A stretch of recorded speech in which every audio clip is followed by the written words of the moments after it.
स्वागत है दोस्तों जेएस नॉवल वर्ल्ड में, जहां हर कहानी में छुपा है रोमांच, हंसी के ठहाके और थोड़ी सी थ्रिल। तो तैयार हो जाए, क्योंकि अब शुरू होने वाला है एक नया किस्सा जो आपको ले जाएगा हंसी और रोमांच से भरी इस दुनिया में।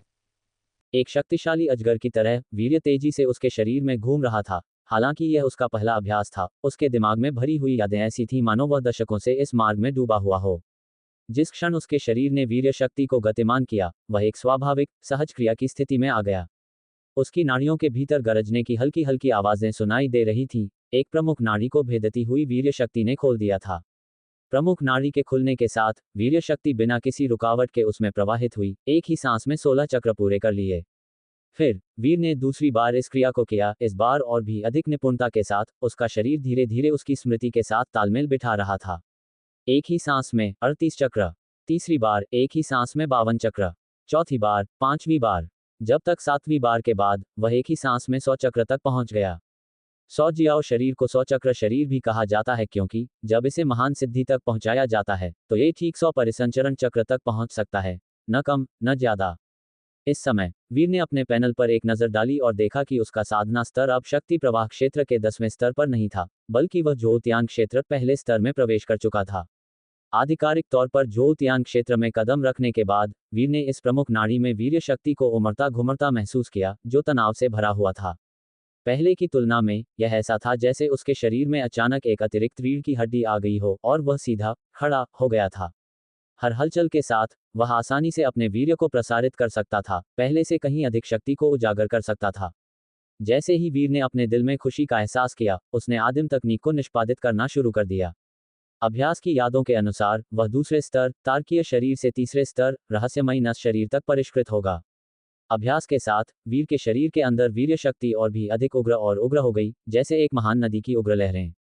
वीर ने पाया कि रहस्यमयी नस शरीर में भी एक वीर्य संचरण कौशल था, जो 100 जियाओ शरीर से बिल्कुल भी कम नहीं था और भी अधिक भयानक था।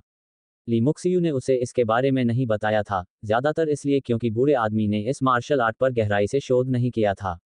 आखिरकार ये शरीर शोधन के बारे में था, और यह भी एक अधूरा ग्रंथ था। बूढ़े आदमी ने शायद वीर को इसकी खेती करने देने पर विचार नहीं किया था। जैसे जैसे वीर ने इसका बार बार अभ्यास किया, वह इससे परिचित हो गया और उसके शरीर में एक जबरदस्त बदलाव आया। धीरे धीरे एक दूसरी प्रमुख नाड़ी खुल गई।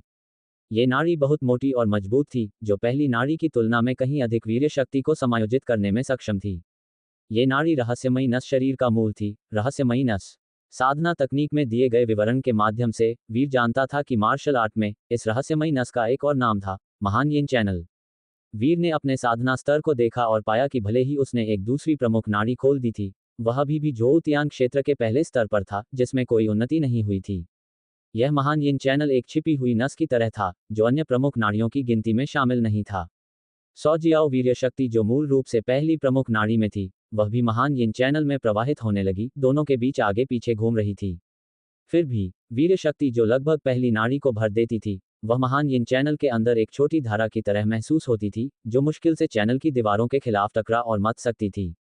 वीर के शरीर के भीतर गड़गड़ाहट और बाघ की दहाड़ जैसी आवाजें निकल रही थीं, मानो एक सुप्त जानवर धीरे धीरे जाग रहा हो और अपनी आंखें खोल रहा हो। उसकी उग्र वीर्य शक्ति से निकलने वाली बाहरी शक्ति ने उसके शरीर के चारों ओर की धूल को तितर बितर कर दिया, जिससे 3 फीट के भीतर धूल का एक भी कण नहीं बचा। शारीरिक शरीर मार्ग के तीसरे स्तर के प्रारंभिक चरण में अंतर्दृष्टि ने वीर को दोनों साधना तकनीकों की गहरी समझ प्रदान की, जिससे वह तुरंत महसूस कर सके कि दोनों तकनीकों के वीर्य संचरण कौशल अतिव्यापी और आपस में जुड़े हुए थे। एक विचार के साथ उसने दोनों तकनीकों को एक साथ निष्पादित किया, और जल्दी से दोनों वीर्य संचरण कौशल ने बातचीत करना शुरू कर दिया।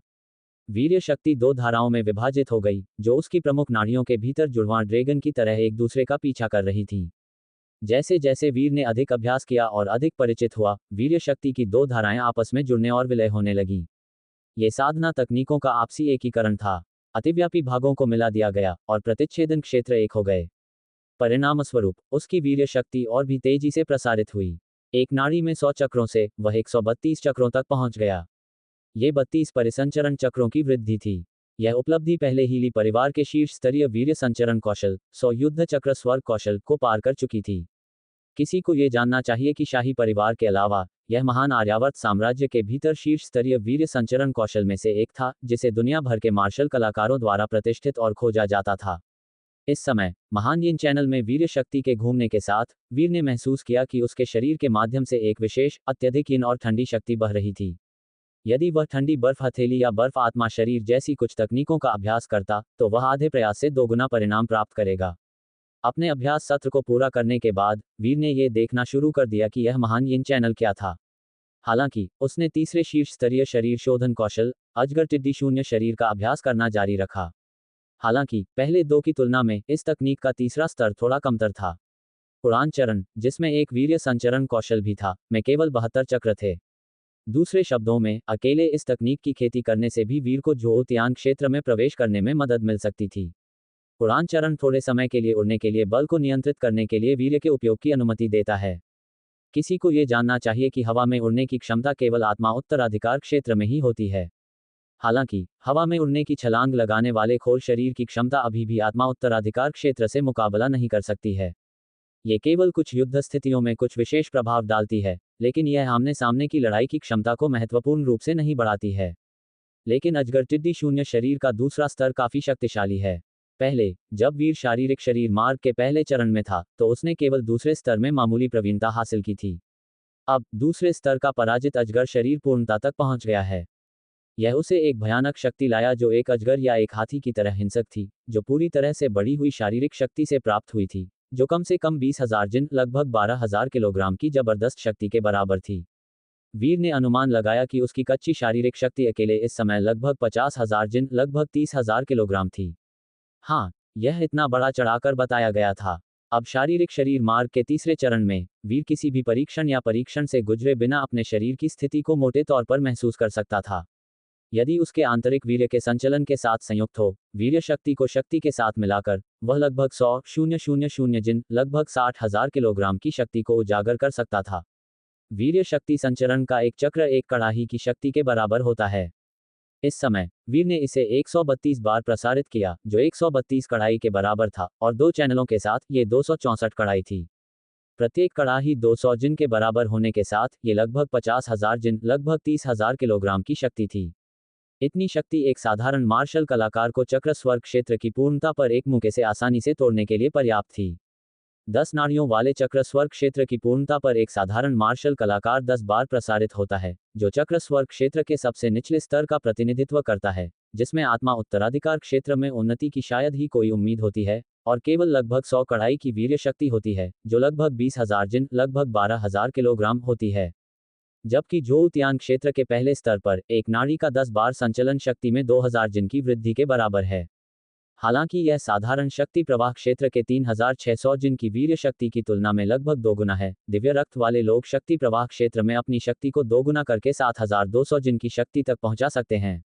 यहां तक कि शक्ति प्रवाह पूर्णता चरण में वे ज्योतियान क्षेत्र के पहले स्तर पर सामान्य मार्शल कलाकारों के साथ प्रतिस्पर्धा करने में सक्षम हैं। यह उन लोगों की ताकत है जिनके पास दिव्य रक्त है। इसके अलावा इसमें अतिरिक्त तकनीकों और साधना तकनीकों द्वारा प्रदान की गई वृद्धि शामिल नहीं है। आखिरकार, कौन सा मार्शल कलाकार कम से कम 2 मुख्य साधना तकनीकों में महारत हासिल नहीं करता है? विशेष रूप से दिव्य रक्त वाले लोग अपने समृद्ध पारिवारिक संसाधनों के साथ उनकी साधना तकनीकें उच्च स्तर की होंगी, जिससे अंतर और भी बढ़ जाएगा। एक विशिष्ट मार्शल कलाकार जिसके पास दिव्य रक्त है और जिसने शक्ति प्रवाह चरण पूरा कर लिया है, वह अपनी तकनीकों के साथ ज्योतियान क्षेत्र के दूसरे या तीसरे स्तर पर वालों को आसानी से हरा सकता है। कुछ असाधारण प्रतिभावान अपने स्वयं के ऊपर 4 या 5 स्तरों पर भी लड़ाई में संलग्न हो सकते हैं। और एक बार जब वे ज्योतियान क्षेत्र में पहुंच जाते हैं, तो साधना तकनीकों और साधना संसाधनों में असमानता मार्शल शक्ति और साधना गति में एक और भी बड़ा विभाजन पैदा करती है। ली परिवार की केवल 2 बेजोड़ तकनीकें, जब दोनों महान सिद्धि तक पहुंचती हैं, तो ज्योतियान क्षेत्र की पूर्णता पर 10 लाख जिन की शक्ति प्रदान करेंगी। और सबसे कमजोर में केवल 20,000 जिन होंगे, 50 गुना से अधिक का अंतर। हालांकि सामान्य चक्र स्वर क्षेत्र की पूर्णता पर मार्शल कलाकार शायद ही कभी 10 चक्रों के सबसे कमजोर वीर्य संचरण कौशल की खेती करते हैं, जो पूर्ण निचली सीमा का प्रतिनिधित्व करता है।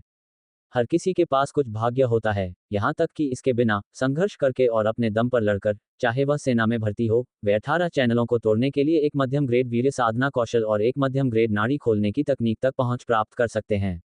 ली परिवार का युवान शिविर एक बार उनके पूर्वजों द्वारा नेतृत्व किया गया था। इसका मतलब है कि इसके लिए चुने गए कोई भी सैनिक वीर्य संचरण और नाड़ी खोलने के लिए उच्च ग्रेड तकनीकों की खेती कर सकते हैं।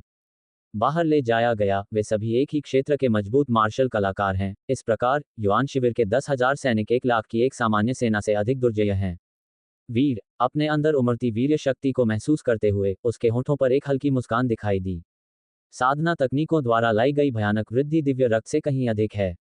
आखिरकार दिव्य रक्त केवल शक्ति प्रवाह क्षेत्र में 3600 जिन की बुनियादी शक्ति को उत्तेजित और दोगुना कर सकता है, लेकिन साधना तकनीकों द्वारा लाए गए कौशल को दोगुना नहीं किया जा सकता है। उसके लिए अब शक्ति में केवल 3000 जिन से अधिक की वृद्धि का उल्लेख करना लायक नहीं है। बाघ प्रेस, उड़ान चरण या अंतहीन सागर तलवार कौशल जैसी तकनीकों पर विचार किए बिना केवल शारीरिक लड़ाई के साथ मुझे जोतियांग क्षेत्र के 10वें स्तर पर जियांगू मार्शल कलाकारों को आसानी से हराने में सक्षम होना चाहिए, जिनके पास कोई शक्तिशाली पृष्ठभूमि नहीं है। हालांकि मैं अभी भी युआन शिविर से जोतियांग क्षेत्र की पूर्णता पर उन सैनिकों के साथ प्रतिस्पर्धा करने से बहुत दूर हूं, वीर ने खुद से सोचा। युआन शिविर के सैनिक महान आर्यावर्त साम्राज्य के भयंकर बाघ थे और उत्तरी यान के दानव जातियों के भीतर वे खुद मौत के पर्याय थे। एक बार जब वे युआन के झंडे के नीचे चले गए तो राक्षस भी डर से कांपेंगे, क्योंकि जोतियांग क्षेत्र की पूर्णता में उच्च ग्रेड वीर्य संचरण और नाड़ी खोलने की तकनीकों में उनके प्रशिक्षण ने उन्हें 500,000 जिनकी शक्ति प्रदान की। 10,000 ऐसे सैनिकों का एक अभियान कितना भयानक होगा। इसके अलावा जोतियांग क्षेत्र सिर्फ युआन शिविर के भीतर सबसे कमजोर स्तर है। अभी मैं केवल जोतियांग क्षेत्र के तीसरे या चौथे स्तर के आसपास युआन शिविर के सैनिकों के साथ मुश्किल से मुकाबला करने में सक्षम हूं, लेकिन उनके समृद्ध युद्ध अनुभव के साथ मैं शायद उनके बराबर भी नहीं आ पाऊंगा, वीर ने स्वीकार किया। महत्वपूर्ण सुधारों के बावजूद वीर का दिल अनियंत्रित रहा। उसने अजगर टिड्डी शून्य शरीर के वीर्य संचरण कौशल के तीसरे स्तर को एकीकृत करना जारी रखा और अतिव्यापी भागों को हटाकर उसके वीर्य संचरण की गति एक बार फिर बढ़ गई, एक ही सांस में 143 चक्रों तक पहुंच गई। ये 100 युद्ध चक्र स्वर्ग कौशल से 15 चक्र अधिक था और एक नाड़ी में 15 चक्रों का अंतर एक बार चक्र स्वर्ग क्षेत्र की पूर्णता तक जमा हो जाने पर एक विशाल अंतर का परिणाम होगा। लेकिन शाही परिवार के सभी स्वर्ग जोतियान कौशल की तुलना में यह अभी भी कम था। वीर ने फिर ऊपरी, मध्य और निचले ग्रेड की विभिन्न अन्य शरीर शोधन तकनीकों का कई बार अभ्यास किया, स्मृति और शरीर के बीच पूर्ण तालमेल हासिल किया। इससे उसकी शारीरिक शक्ति में एक पर्याप्त बढ़ावा मिला, जो लगभग 15,000 जिन, लगभग 9,000 किलोग्राम तक पहुंच गया। आखिरकार ये दर्जनों तकनीकों का संचयी अंतर्वयन था। इसके अलावा उसके शरीर के सभी हिस्सों को बहुत बढ़ाया गया था, जिसमें दृष्टि, श्रवण और त्वचा संवेदनशीलता सभी कई गुना मजबूत हो गई थी। लड़ाई में इन सभी का परिणाम पर काफी प्रभाव पड़ेगा। उसके बाद वीर ने महान यिन चैनल के संबंध में भवन में सामग्री के माध्यम से खोजना शुरू कर दिया। भवन के भीतर मार्शल आर्ट जटिल और वर्गीकृत थे, लेकिन शायद महान यिन चैनल के बहुत अस्पष्ट होने के कारण वीर ने कई घंटों तक खोज की और किसी भी साधना तकनीक में कोई संबंधित रिकॉर्ड नहीं मिला। इसके विपरीत उसने 2 और निम्न श्रेणी के शरीर शोधन कौशल प्राप्त किए, जिसने उसके शरीर को एक बार फिर से थोड़ा बढ़ावा दिया। उस शाम ली मुक्सियू लौट आया, हवा में कदम रखते हुए उसके चेहरे पर कुछ थका हुआ लग रहा था। वीर को अजगर नदी दिव्य नाड़ी साधना विधि पकड़े हुए देखकर ली मुक्सियू ने एक मुस्कान के साथ सिर हिलाया और कहा, क्या तुम पहले से ही अपनी नाड़ियों को खोलने के बारे में सोच रहे हो? क्या तुम जोतियांग क्षेत्र में कदम रख चुके हो, या तुम सिर्फ अति महत्वाकांक्षी हो रहे हो? मैंने अभी अभी कदम रखा है, वीर ने कहा। ली मुक्सियू चौंक गया और मदद नहीं कर सका। तुम सो जियाओ शरीर के प्रवेश द्वार में प्रवेश कर चुके हो। वीर ने सिर हिलाया। महान सिद्धि को प्रवेश द्वार में प्रवेश माना जा सकता है ना? आओ, मुझे दिखाओ कि तुमने क्या सीखा है। ली मुक्सियू ने और अधिक शब्द बर्बाद नहीं किए, उसने बस वीर को प्रदर्शन करने के लिए कहा। वह एक नज़र में इसकी वास्तविक सीमा को जान जाएगा। वीर ने भी पीछे नहीं हटे, उसने स्वतंत्र रूप से तकनीकों का प्रदर्शन करना शुरू कर दिया। हालांकि इन तकनीकों के लिए उसका प्रदर्शन लंबे समय तक नहीं था, लेकिन उसके दादा ने एक बहुत ही खुला और सीधा एहसास दिया। अगर उसके दादा के मन में उसे नुकसान पहुंचाने का कोई विचार होता, तो वीर खुद का बचाव भी नहीं कर पाता। इसके अलावा ये सिर्फ सो जियाओ शरीर की महान सिद्धि थी, निश्चित रूप से यह कुछ बहुत महत्वपूर्ण नहीं था, है ना? जैसे ही उसने अपनी मुट्ठियों को घुमाया, उसकी वीर्य शक्ति उथल पुथल से उमड़ पड़ी। पल भर में वीर के शरीर से एक जियाओ अजगर के समुद्र से निकलने जैसी आभा निकली। ली मुक्सियू ने एक केंद्रित नजर से देखा, जो जल्द ही एक अवाक अभिव्यक्ति में बदल गया। ली मुक्सियू ने वीर को आश्चर्य से देखा। अगर यह केवल सो जियाओ शरीर का प्रवेश द्वार होता, तो ये कुछ भी खास नहीं होता, ज्यादा से ज्यादा एक बल्कि असाधारण प्रतिभा। ली परिवार में प्रतिभाओं की कमी नहीं थी। आप एक पत्थर फेंक सकते हैं और या तो एक सेवक या एक प्रतिभा को मार सकते हैं, लेकिन प्रवेश द्वार से मामूली सिद्धि तक, फिर महान सिद्धि तक, वह सो जियाओ शरीर का महान सिद्धि स्तर है। एक दिन में प्रवेश द्वार में प्रवेश किया और एक दिन में महान सिद्धि तक पहुंचा। हे भगवान, शरीर शोधन के लिए ऐसी साधना प्रतिभा निश्चित रूप से छोटे नौ की साधना के लिए प्रतिभाओं से कम नहीं थी, है ना? ली मुक्सियु खुद को वीर को देखने से नहीं रोक सका। क्या इस बच्चे की शरीर शोधन के लिए प्रतिभा वास्तव में इतनी असाधारण थी? हालांकि यह एक अफसोस की बात थी कि यह केवल शरीर शोधन प्रतिभा थी। इस विचार के साथ ली मुक्सियु अपने दिल में एक गहरी आह भरने से खुद को नहीं रोक सका। हालांकि उसे नाम और शोहरत का पीछा करना पसंद नहीं था, लेकिन साधना करने में सक्षम होना किसी के लिए भी बिल्कुल एक अच्छी बात थी। जब वीर ने प्रदर्शन समाप्त कर लिया तो उसने अपने दादा को विचार में खोया हुआ देखा और मासूम आंखों से उसने अवसर का लाभ उठाया। दादा, एक और आदिम साधना कौशल पर मैंने रहस्यमयी नस शब्द देखे। ये रहस्यमयी नस क्या है? तुमने भी उस गुप्त पाठ को देखा? तुमने इसकी खेती शुरू नहीं की, है ना? ली मुक्सियु होश में आया, उसकी भौहें अचानक सिकुड़ गईं और उसकी अभिव्यक्ति गंभीर हो गई। उसने वीर के मासूम छोटे चेहरे को घूर कर देखा और महसूस किया कि वह शायद बहुत अधिक सोच रहा था। ये बच्चा बहुत छोटा था, अगर वह अन्य साधनाओं से विचलित हो गया होता, तो वह आज सौजियाओ शरीर को महान सिद्धि तक कैसे लाने में कामयाब होता। इससे पहले कि वीर जवाब दे पाता, ली मुक्सियु ने ईमानदारी से जारी रखा, तुम्हारे पास शरीर शोधन के लिए एक महान प्रतिभा है, और यह एक अच्छी बात है, लेकिन इसे बर्बाद मत करो। वहाँ कितने प्रतिभाशाली लोग हैं, क्योंकि वे युवा और अहंकारी हैं, अपनी बुद्धिमत्ता पर भरोसा करते हैं, इस और उसकी पढ़ाई करते हैं, और हर चीज़ के बारे में थोड़ा सा जानने लगते हैं, सभी क्षेत्रों के जैक माने जाते हैं। लेकिन क्या होता है? वे अपने साथियों के बीच उन लोगों के एक थप्पड़ से मौत के घाट उतार दिए जाते हैं जो पीछे रह गए हैं। दूसरों को केवल एक चाल का अभ्यास करने की आवश्यकता है। यदि वह चाल काफ़ी मजबूत, काफ़ी घातक है, तो वे बेजोड़ हो सकते हैं। ली मुक्सियु ने कहा, तुम लोगों को तलवार संत, ब्लेड संत और यहाँ तक कि तीर राजा जैसे शीर्षक दिए जाते हुए देखते हो। वे सभी प्रसिद्ध व्यक्ति हैं, क्या वे सर्वांगीण विकास के मूल्य को नहीं समझते हैं? लेकिन वे सभी अपने क्षेत्रों में विशेषज्ञ हैं, लगातार आगे बढ़ रहे हैं। एक व्यक्ति का जीवन सीमित है और एक रास्ते के अंत तक पहुंचना पहले से ही काफी कठिन है। दो तो छोड़ो, दोनों का पीछा करना बस अपने भविष्य को बर्बाद करना है। ये कहने के बाद उसने वीर को संबोधित किया, हम जैसे परिवार, हमारे पास एक फायदा है कि हमारे पास एक मजबूत नींव है, एक अपेक्षाकृत आरामदायक विकास प्रक्रिया है, जबकि बिना पृष्ठभूमि के उन जियागु नायकों को कम उम्र से ही सभी प्रकार की जटिलताओं का सामना करना पड़ता है, जीवन की कठिनाइयां, और इसी तरह जो कुछ भी वे जीवित रहने के लिए सीख सकते हैं, उसे सीखने के लिए मजबूर होते हैं। लेकिन हम अलग हैं, हमारे पास चुनने की विलासिता है। वे जहर, चिकित्सा कौशल, मुक्केबाजी और तलवारबाजी में तल्लीन होते हैं, लेकिन क्या जब वे एक ही क्षेत्र के किसी व्यक्ति का सामना कर रहे होते हैं तो उनका फायदा हो सकता है, लेकिन इन चीज़ों को सीखने में आपको कितना समय लगाना होगा? यदि ये 10 साल है, तो दूसरे लोग एक चीज़ पर समान 10 साल खर्च करके आपसे एक उच्च क्षेत्र प्राप्त करेंगे।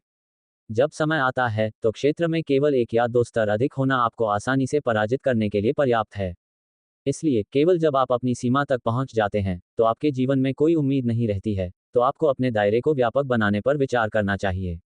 अन्यथा उस बिंदु से पहले यह अनावश्यक है। उन्होंने दिल से ईमानदारी से बात की और वीर ने अपने दादा के दृष्टिकोण को समझा। सभी क्षेत्रों का जैक होना वास्तव में शक्तिशाली था, लेकिन समय इसकी अनुमति नहीं देता था। हालांकि ये औसत मार्शल कलाकार के लिए था। जहां तक उसका सवाल था, वीर के पास एक प्रणाली पैनल का फायदा था, लेकिन पर्याप्त संख्या में कलात्मक कौशल अंक के बिना वीर भी केवल तलवार मार्ग और शारीरिक शरीर मार्ग में विशेषज्ञता प्राप्त कर सकता था। वास्तव में अब भी उसने शारीरिक शरीर मार्ग और व्यक्तिगत साधना को सबसे ऊपर प्राथमिकता दी। वीर को गंभीरता से सलाह देने के बाद ली मुक्सियु ने आह भरी और अपने आकस्मिक व्यवहार को फिर से शुरू किया, तुमने जिस रहस्यमयी नस का उल्लेख किया है, वह आदिम शरीर शोधन कौशल से आता है। यही कारण है कि इस अधूरे कौशल को छठी मंजिल पर अनुमति दी गई है। लेकिन रहस्यमयी नस को खोलना सीखने के लिए आपको धीरे धीरे तीसरे स्तर तक साधना करने की आवश्यकता है, जिसमें बहुत अधिक समय लगता है। ये कौशल और भी कठिन है। उच्च समझ वाले लोगों को 5 से 8 साल लग सकते हैं, और कम समझ वाले लोगों को 20 या 30 साल लग सकते हैं। ये चुनौतीपूर्ण हो सकता है।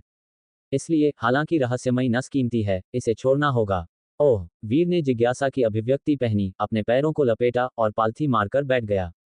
रहस्यमयी नस, जिसे महान यिन चैनल के रूप में भी जाना जाता है, सामान्य नाड़ी चैनलों के अलावा मानव शरीर में 108 नसों में से एक होने की अफवाह है।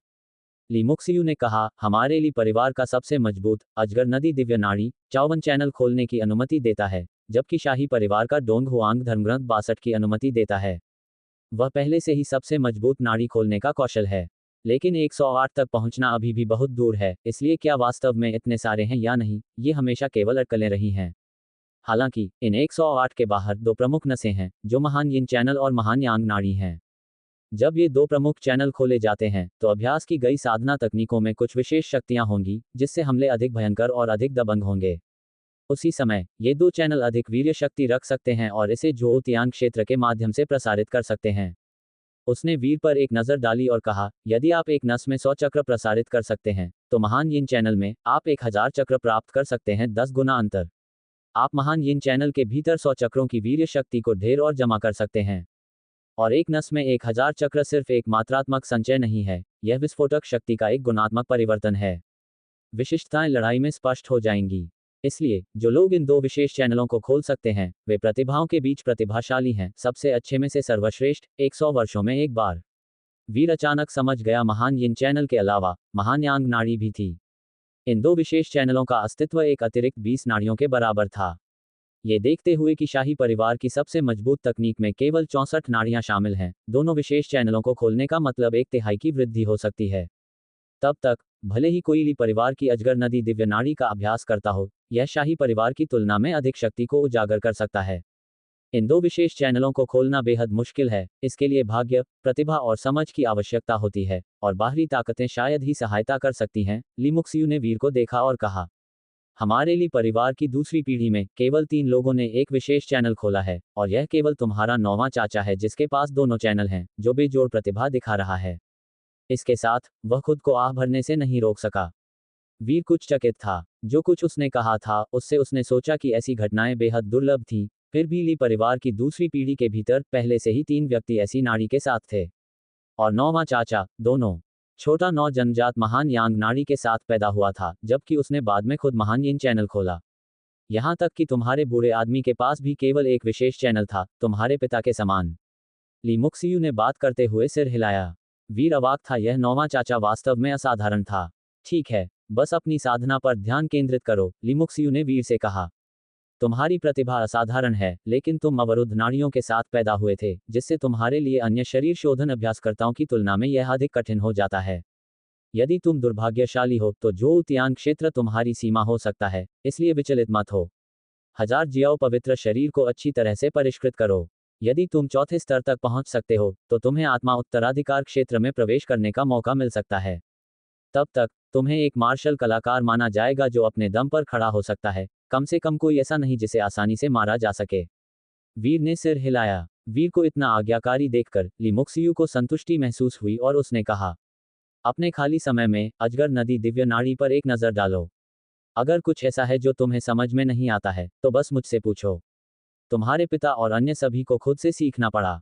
हालांकि प्रशिक्षक थे, तुम्हारे दादा का स्वभाव काफी था और उन्होंने कभी सीधे नहीं सिखाया। ये हमेशा सेना के अधिकारी होते थे जो सिखाते थे, और अक्सर इससे पहले कि प्रशिक्षक समझाना समाप्त कर पाता, तुम्हारे पिता और उनके भाई बहन पहले ही इसमें महारत हासिल कर चुके थे। छोटा 9 ज्ञान को और भी आगे बढ़ा सकता था। हे, ऐसा लग रहा था कि उस समय को याद करने से बूढ़े आदमी के चेहरे पर एक मुस्कान आ गई। वीर ने कुछ असहाय महसूस किया। ली परिवार में बहुत सारे प्रतिभाशाली लोग थे, जिससे उसकी अपनी असाधारण क्षमताएं बल्कि साधारण लग रही थीं। बेशक उसने अभी तक कौशल अंक एकत्र करने के लिए अपने सभी प्रयासों का लाभ नहीं उठाया था, अन्यथा वह और अधिक प्रगति कर सकता था। लेकिन जीवन सिर्फ साधना के बारे में नहीं है, इसमें जीना भी शामिल है, या अन्यथा इस जीवन को फिर से जीने का उद्देश्य क्या होगा।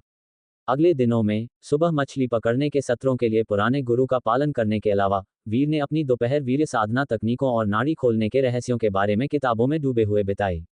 आधा महीना बीत गया और उसने सफलतापूर्वक अपने पैनल में 3 शीर्ष स्तरीय धर्मग्रंथ जोड़े।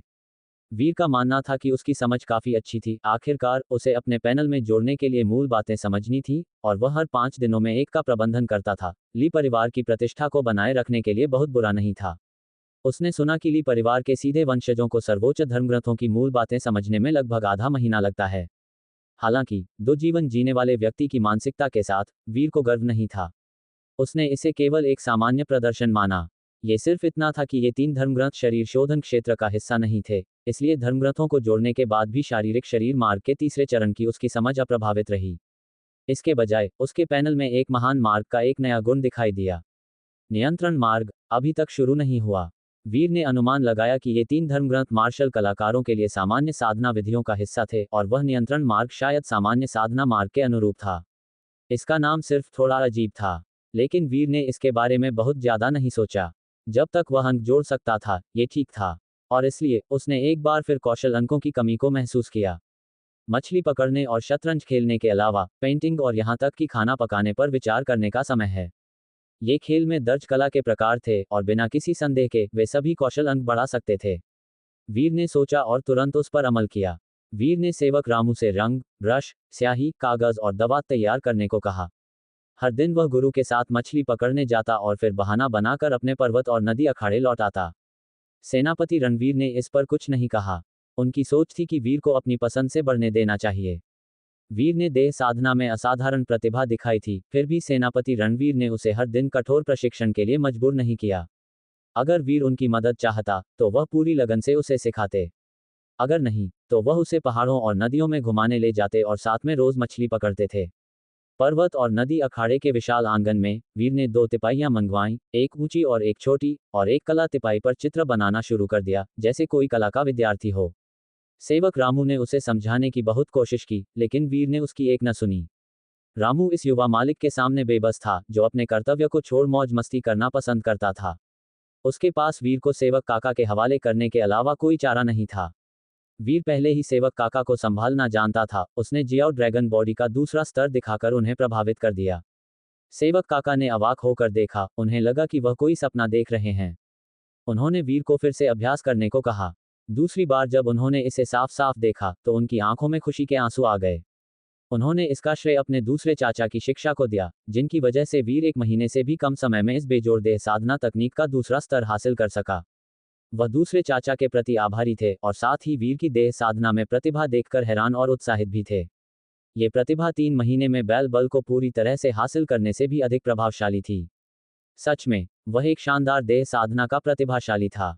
सेवक काका के उत्साह को देखकर वीर मन ही मन खुश था कि उसने सीधे तीसरे स्तर की 100 जियाओ बॉडी उनके सामने नहीं दिखाई, क्योंकि हर कोई गुरु की दूरदर्शिता और क्षमता नहीं रखता था। एक समझौते के तौर पर वीर ने सेवक काका से वादा किया कि वह अपने दूसरे चाचा के साथ ईमानदारी से साधना करेगा, लेकिन शर्त यह थी कि जब वह कुछ और कर रहा हो तो सेवक काका इसमें दखल न दें। इससे सेवक काका बहुत खुश हुए, लेकिन कुछ हद तक चिंतित भी।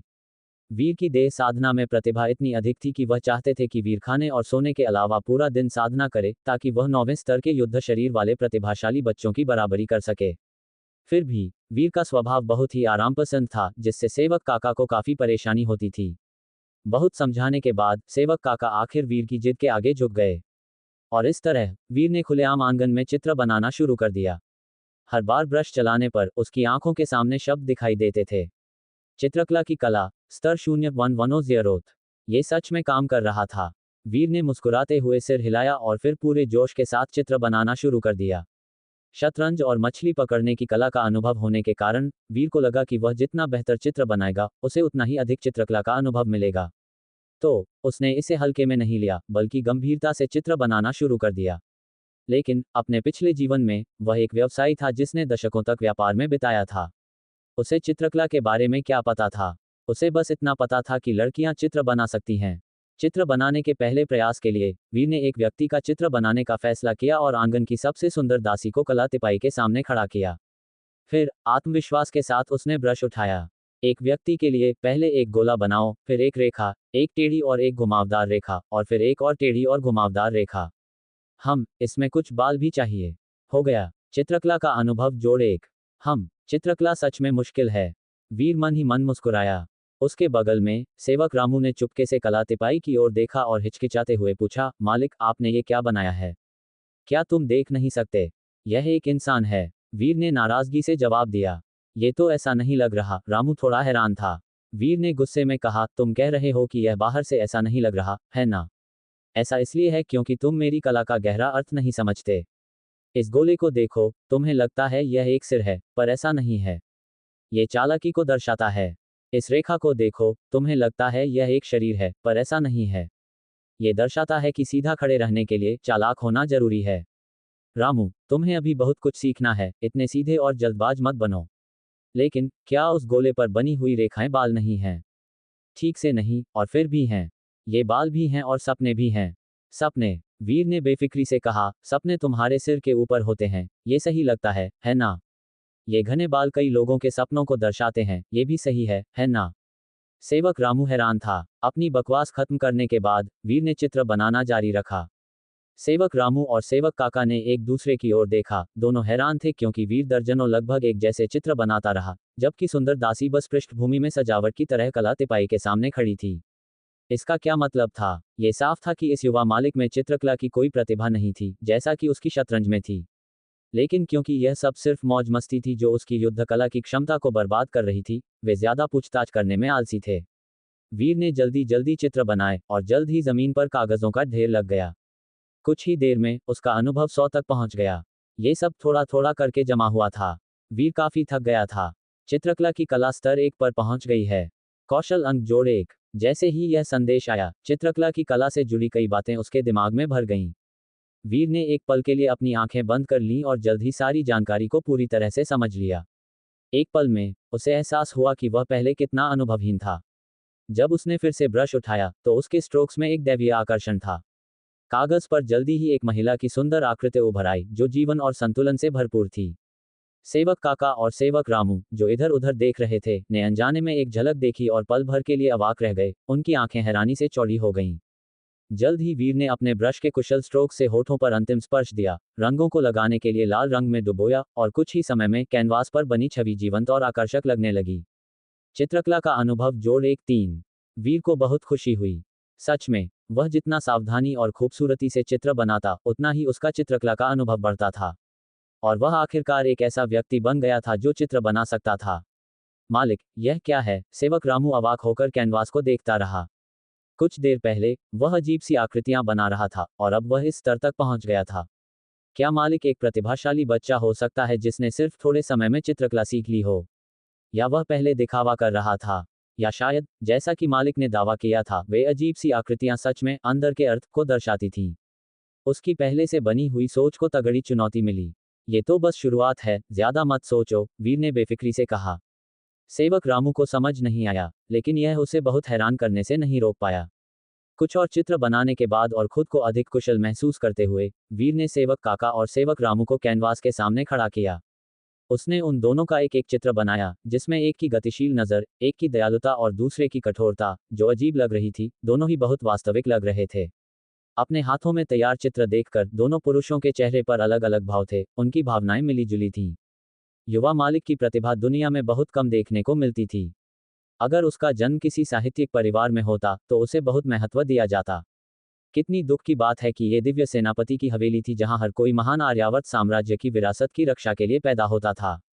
एक बार जब कैनवास पर रंग सूख गए, तो दोनों ने अनजाने में अपने चित्रों को ध्यान से लपेटा और उन्हें संभाल कर रखा। यह उनकी गंभीरता का प्रतीक था। उन्हें याद रहेगा कि जब वे 7 साल के थे, तब युवा मालिक ने उनका एक चित्र बनाया था। यह उनके जीवन में पहली बार था जब उन्हें अपना खुद का चित्र मिला था। समय बीतता गया और 6 महीने बाद काले पानी की दानव झील के शांत किनारों पर 3 लोग एक दूसरे से 10 मीटर से ज्यादा की दूरी पर मछली पकड़ रहे थे, 2 बुजुर्ग और एक बच्चा। कहने की जरूरत नहीं, बच्चा वीर था।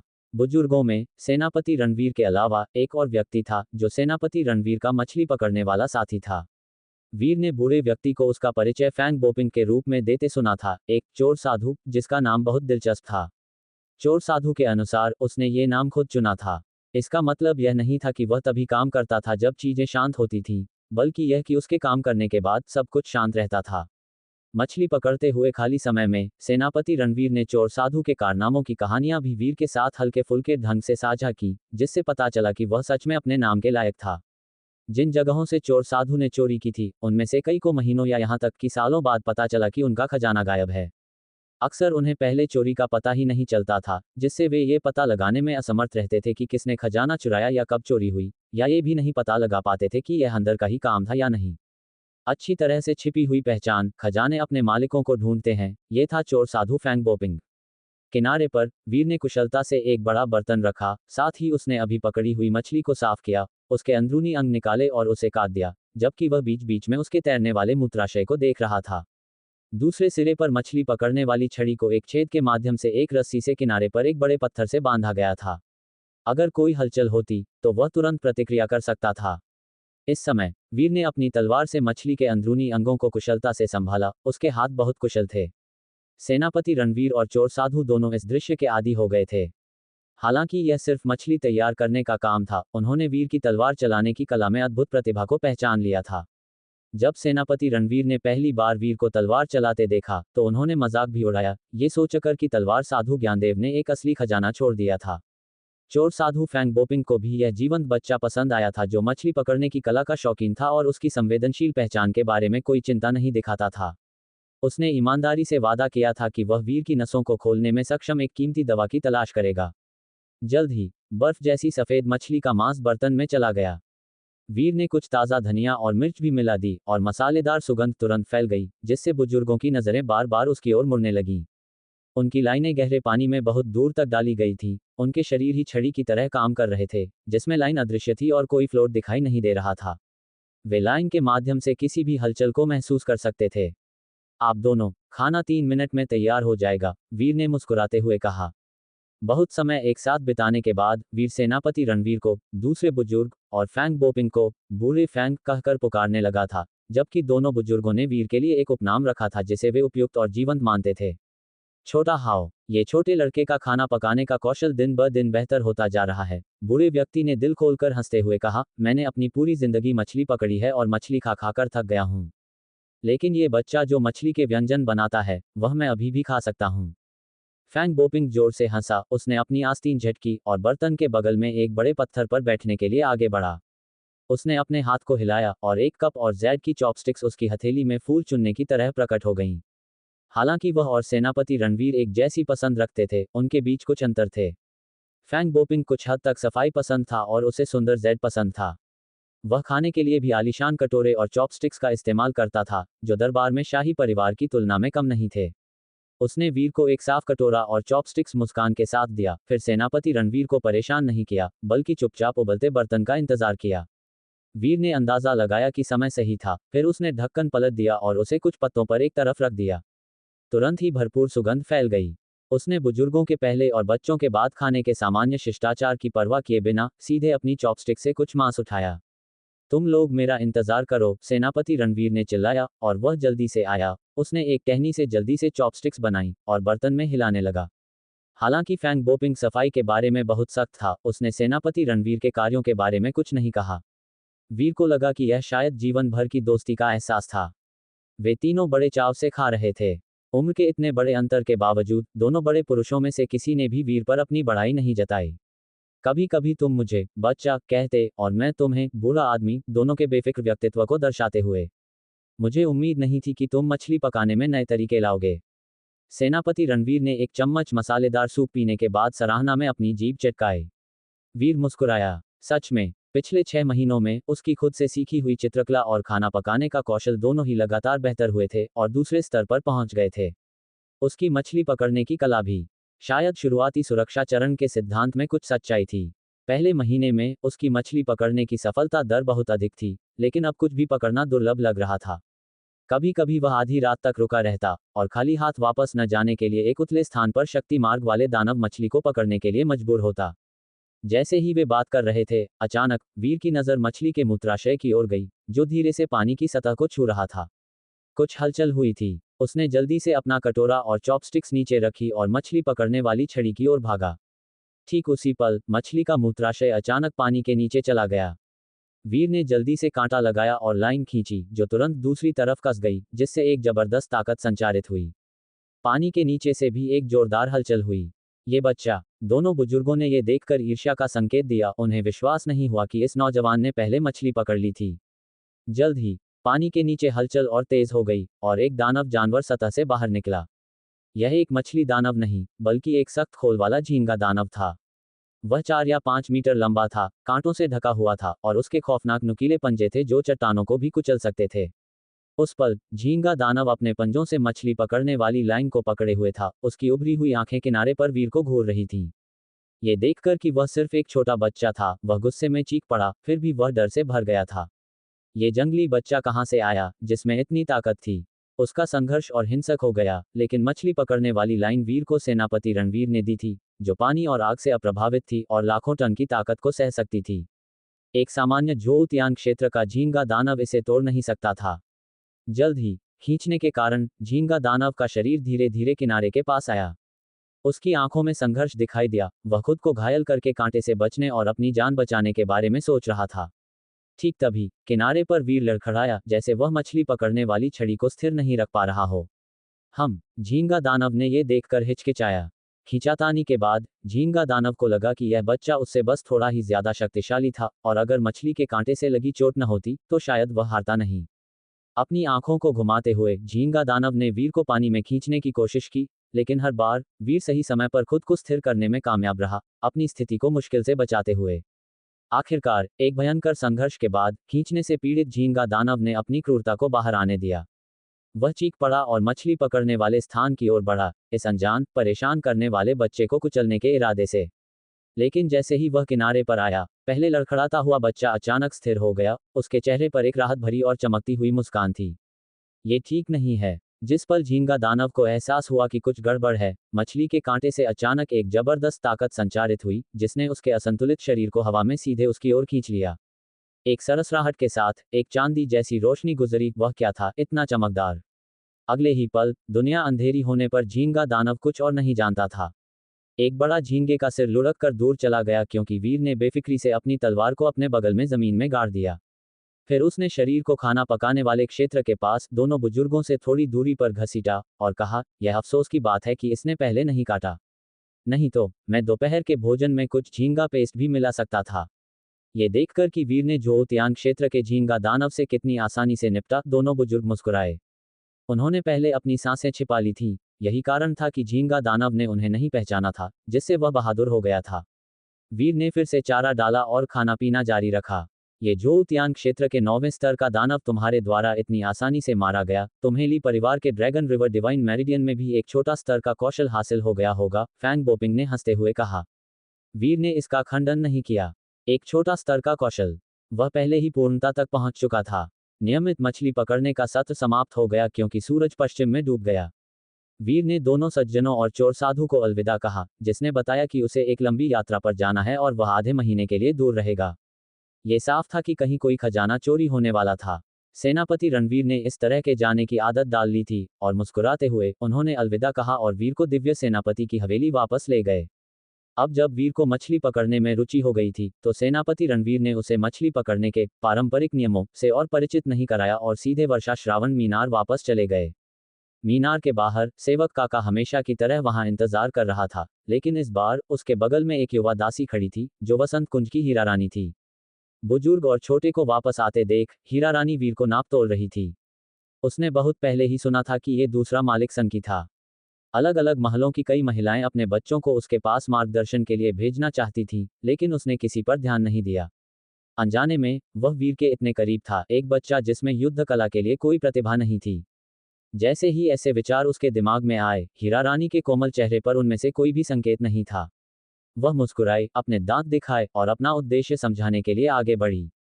पता चला कि हीरा रानी वीर के बारे में सोच रही थी, जिसने देह साधना क्षेत्र की तकनीकों का कुछ समय से अध्ययन कर रहा था, और वह चाहती थी कि वह परिवार के अन्य युवाओं के साथ अभ्यास करने के लिए युद्ध प्रशिक्षण मैदान में जाए।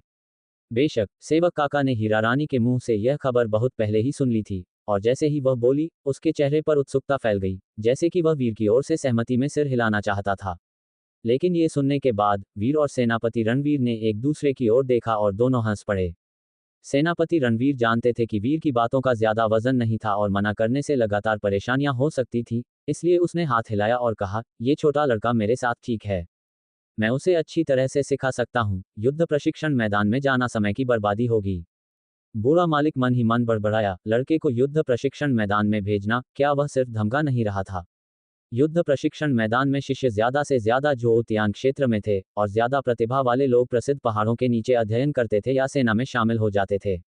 वीर को, एक लड़के को जो आसानी से जोतियांग क्षेत्र के 9वें स्तर के दानवों को मार सकता था, युद्ध प्रशिक्षण मैदान में जाने देना बच्चों को पीटने और महिलाओं को लात मारने जैसा होगा। क्या अंतर है? बूढ़े मालिक के इनकार को सुनकर सेवक काका और हीरा रानी दोनों चिंतित हो गए। लेकिन हीरा रानी, जैसे कि उसने इस प्रतिक्रिया का अनुमान लगाया था, तुरंत ईमानदारी और कोमलता से बोली, ये समझाते हुए कि वास्तविक युद्ध अनुभव और साथियों के साथ कौशल का अभ्यास करने के लिए युद्ध प्रशिक्षण मैदान में सुबह में बस एक छोटा अभ्यास करना होगा। सेवक काका ने उसकी बगल में बार बार सिर हिलाया, पूरी लगन से सहमत होते हुए। हालांकि अपने चाचा का अनुसरण करने से सबसे अच्छा मार्गदर्शन मिलेगा, वह इस बात से भी चिंतित था कि बूढ़ा मालिक वीर को गुमराह कर रहा होगा। आखिरकार, हालांकि चाचा शक्तिशाली थे, लेकिन वह काफी अनमने लग रहे थे। उसने कभी नहीं सुना था कि वीर अपने चाचा के साथ खेती के मामलों पर चर्चा करे। इसके बजाय, वे इस बात पर उत्तेजित होकर बातचीत करते कि कौन सी मछली पकड़नी है, कांटा कैसे लगाना है, और इसी तरह। इसके अलावा, सेनापति रणवीर जैसे तलवार साधु के शिष्यों को भी उसी क्षेत्र के साथियों के साथ अभ्यास करना पड़ता था। अन्यथा, जो शिक्षाएं केवल सिद्धांत थीं, उन्हें अंततः धीरे धीरे समझा जाएगा। जब सेनापति रणवीर ने सुना कि हीरारानी क्या कह रही थी, तो उसकी आंखें लगभग बाहर निकल आईं। क्या परिवार के उन बच्चों के साथ अभ्यास करना मछली पकड़ते समय दानव मछली को मात देने से ज्यादा चुनौतीपूर्ण होगा? ये ध्यान दिया जाना चाहिए कि जोतियान क्षेत्र के दानवों के लिए मछली पकड़ना सिर्फ शारीरिक श्रम नहीं था। इन दानव मछलियों ने बुद्धि प्राप्त कर ली थी और वे खतरे को जानती थीं। वे कांटे से बचने के लिए अपने शरीर को फाड़ना पसंद करेंगी। और आत्मा उत्तराधिकारी क्षेत्र के दानवों से निपटना और भी मुश्किल था। सीधे शब्दों में कहें, मछली पकड़ना एक व्यापक कौशल है जिसमें बुद्धि, चतुराई, धोखे, कमजोरी दिखाना और ताकत की लड़ाई में शामिल होना, ये सब शामिल है। इन कारणों से, बूढ़ा मालिक अपनी आधी जिंदगी से इसका आदी था और अभी भी पहले की तरह मुगध था। एक सीधे इनकार और झूठे गुस्से के साथ, ये धमकी देते हुए कि अगर फिर से इसका जिक्र किया गया तो वह किसी को पीट देगा, हीरारानी और सेवक काका को अनिच्छा से इसे स्वीकार करना पड़ा। एक बार जब वीर ने वर्षा श्रावण मीनार में मछली पकड़ने का सामान रख दिया, तो वह सेवक काका के साथ आंगन में वापस चला गया, और रास्ते में उसे पता चला कि उत्तरी यान ने एक पत्र भेजा था। इस खबर पर उनकी आंखें चमक उठीं, और वे जल्दी से वसंत कुंज में चले गए। एक पारिवारिक पत्र हीरारानी के हाथों में था। वह हॉल में सीधी बैठी थी, उसका व्यवहार महान और सम्मानजनक था। तियानगांग में सैन्य निधि की कमी हो रही है। मुझे कल अदालत में जाना होगा। हीरारानी की आंखों में एक विचारशील नजर आई। ठीक तभी, वीर और सेवक काका जल्दी से अंदर आए।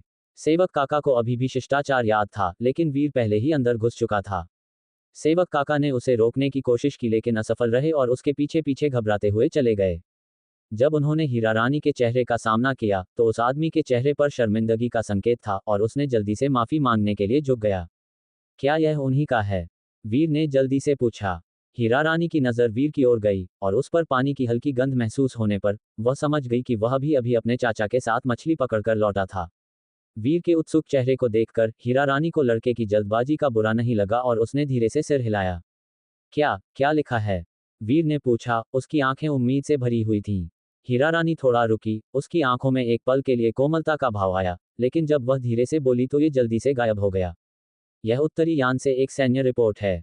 तुम्हारे पिताजी कहते हैं कि उन्होंने अभी अभी दानवों के एक समूह को मारा है, और अनाज और प्रावधानों में समस्याएं हैं। उसने विवरण नहीं दिया, क्योंकि इसमें सैन्य मामले शामिल थे। क्या उन्हें कोई खतरा हुआ था? क्या उन्होंने मेरे बारे में कुछ बताया? वीर ने पूछा। हीरारानी की उंगलियां पत्र के चारों ओर थोड़ी कस गईं क्योंकि उसने सिर हिलाया और मुस्कुराते हुए कहा, तुम्हारे माता पिता ने मुझसे कहा कि तुम्हें अच्छी तरह से खिलाऊं और ज्यादा मेहनत न करने दूं। उन्होंने ये भी पूछा कि तुमने हाल ही में क्या खाया है, क्या तुम्हें ठंड लगी है, या क्या तुम अपने बुजुर्गों की बात मानते हो? हीरारानी की बातों को चुपचाप सुनने के बाद, वीर ने कहा, क्या मैं पत्र देख सकता हूँ? मैं पढ़ सकता हूँ। हीरारानी ने पत्र को बंद किया और धीरे से सिर हिलाया। नहीं, इसमें सैन्य मामले हैं, और तुम अभी भी बहुत छोटे हो। ठीक है, वीर ने जवाब दिया, और फिर उसने कहा, कृपया मेरी ओर से जवाब दें, उन्हें बताएं कि मैं अच्छा खा रहा हूँ। मेरा खाना पकाने का कौशल बहुत अच्छा है, मैं खुद स्वादिष्ट भोजन बना सकता हूँ। इसके अलावा, उन्हें बताएं कि मैं अपने शरीर की लगन से साधना कर रहा हूँ, जो मजबूत है, इसलिए मुझे ठंड नहीं लगेगी। मैं हर दिन दूसरे चाचा के साथ बिना किसी कठिनाई के मछली पकड़ने जाता हूँ। चाचा मेरा बहुत ध्यान रखते हैं, और उन्होंने मेरे खाना पकाने के कौशल की भी प्रशंसा की। जब वे लौटेंगे, तो मैं उन्हें स्वाद चखने दूंगा। और उन्हें ये भी बताएं कि वे अपना ध्यान रखें और मेरी चिंता न करें।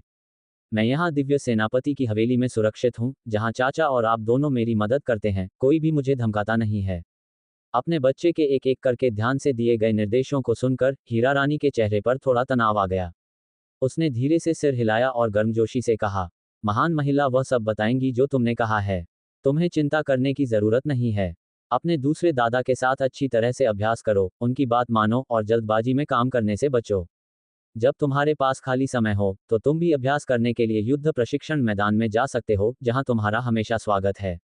उसने वीर को पहले युद्ध प्रशिक्षण मैदान में जाने के लिए नहीं कहा था क्योंकि उसे डर था कि उसे धमकाया जाएगा, लेकिन अब जब वीर ने अपनी साधना का रास्ता शुरू कर दिया था, तो अभ्यास और वास्तविक युद्ध अभ्यास के लिए प्रशिक्षण मैदान का दौरा करना उसकी प्रगति के लिए फायदेमंद होगा।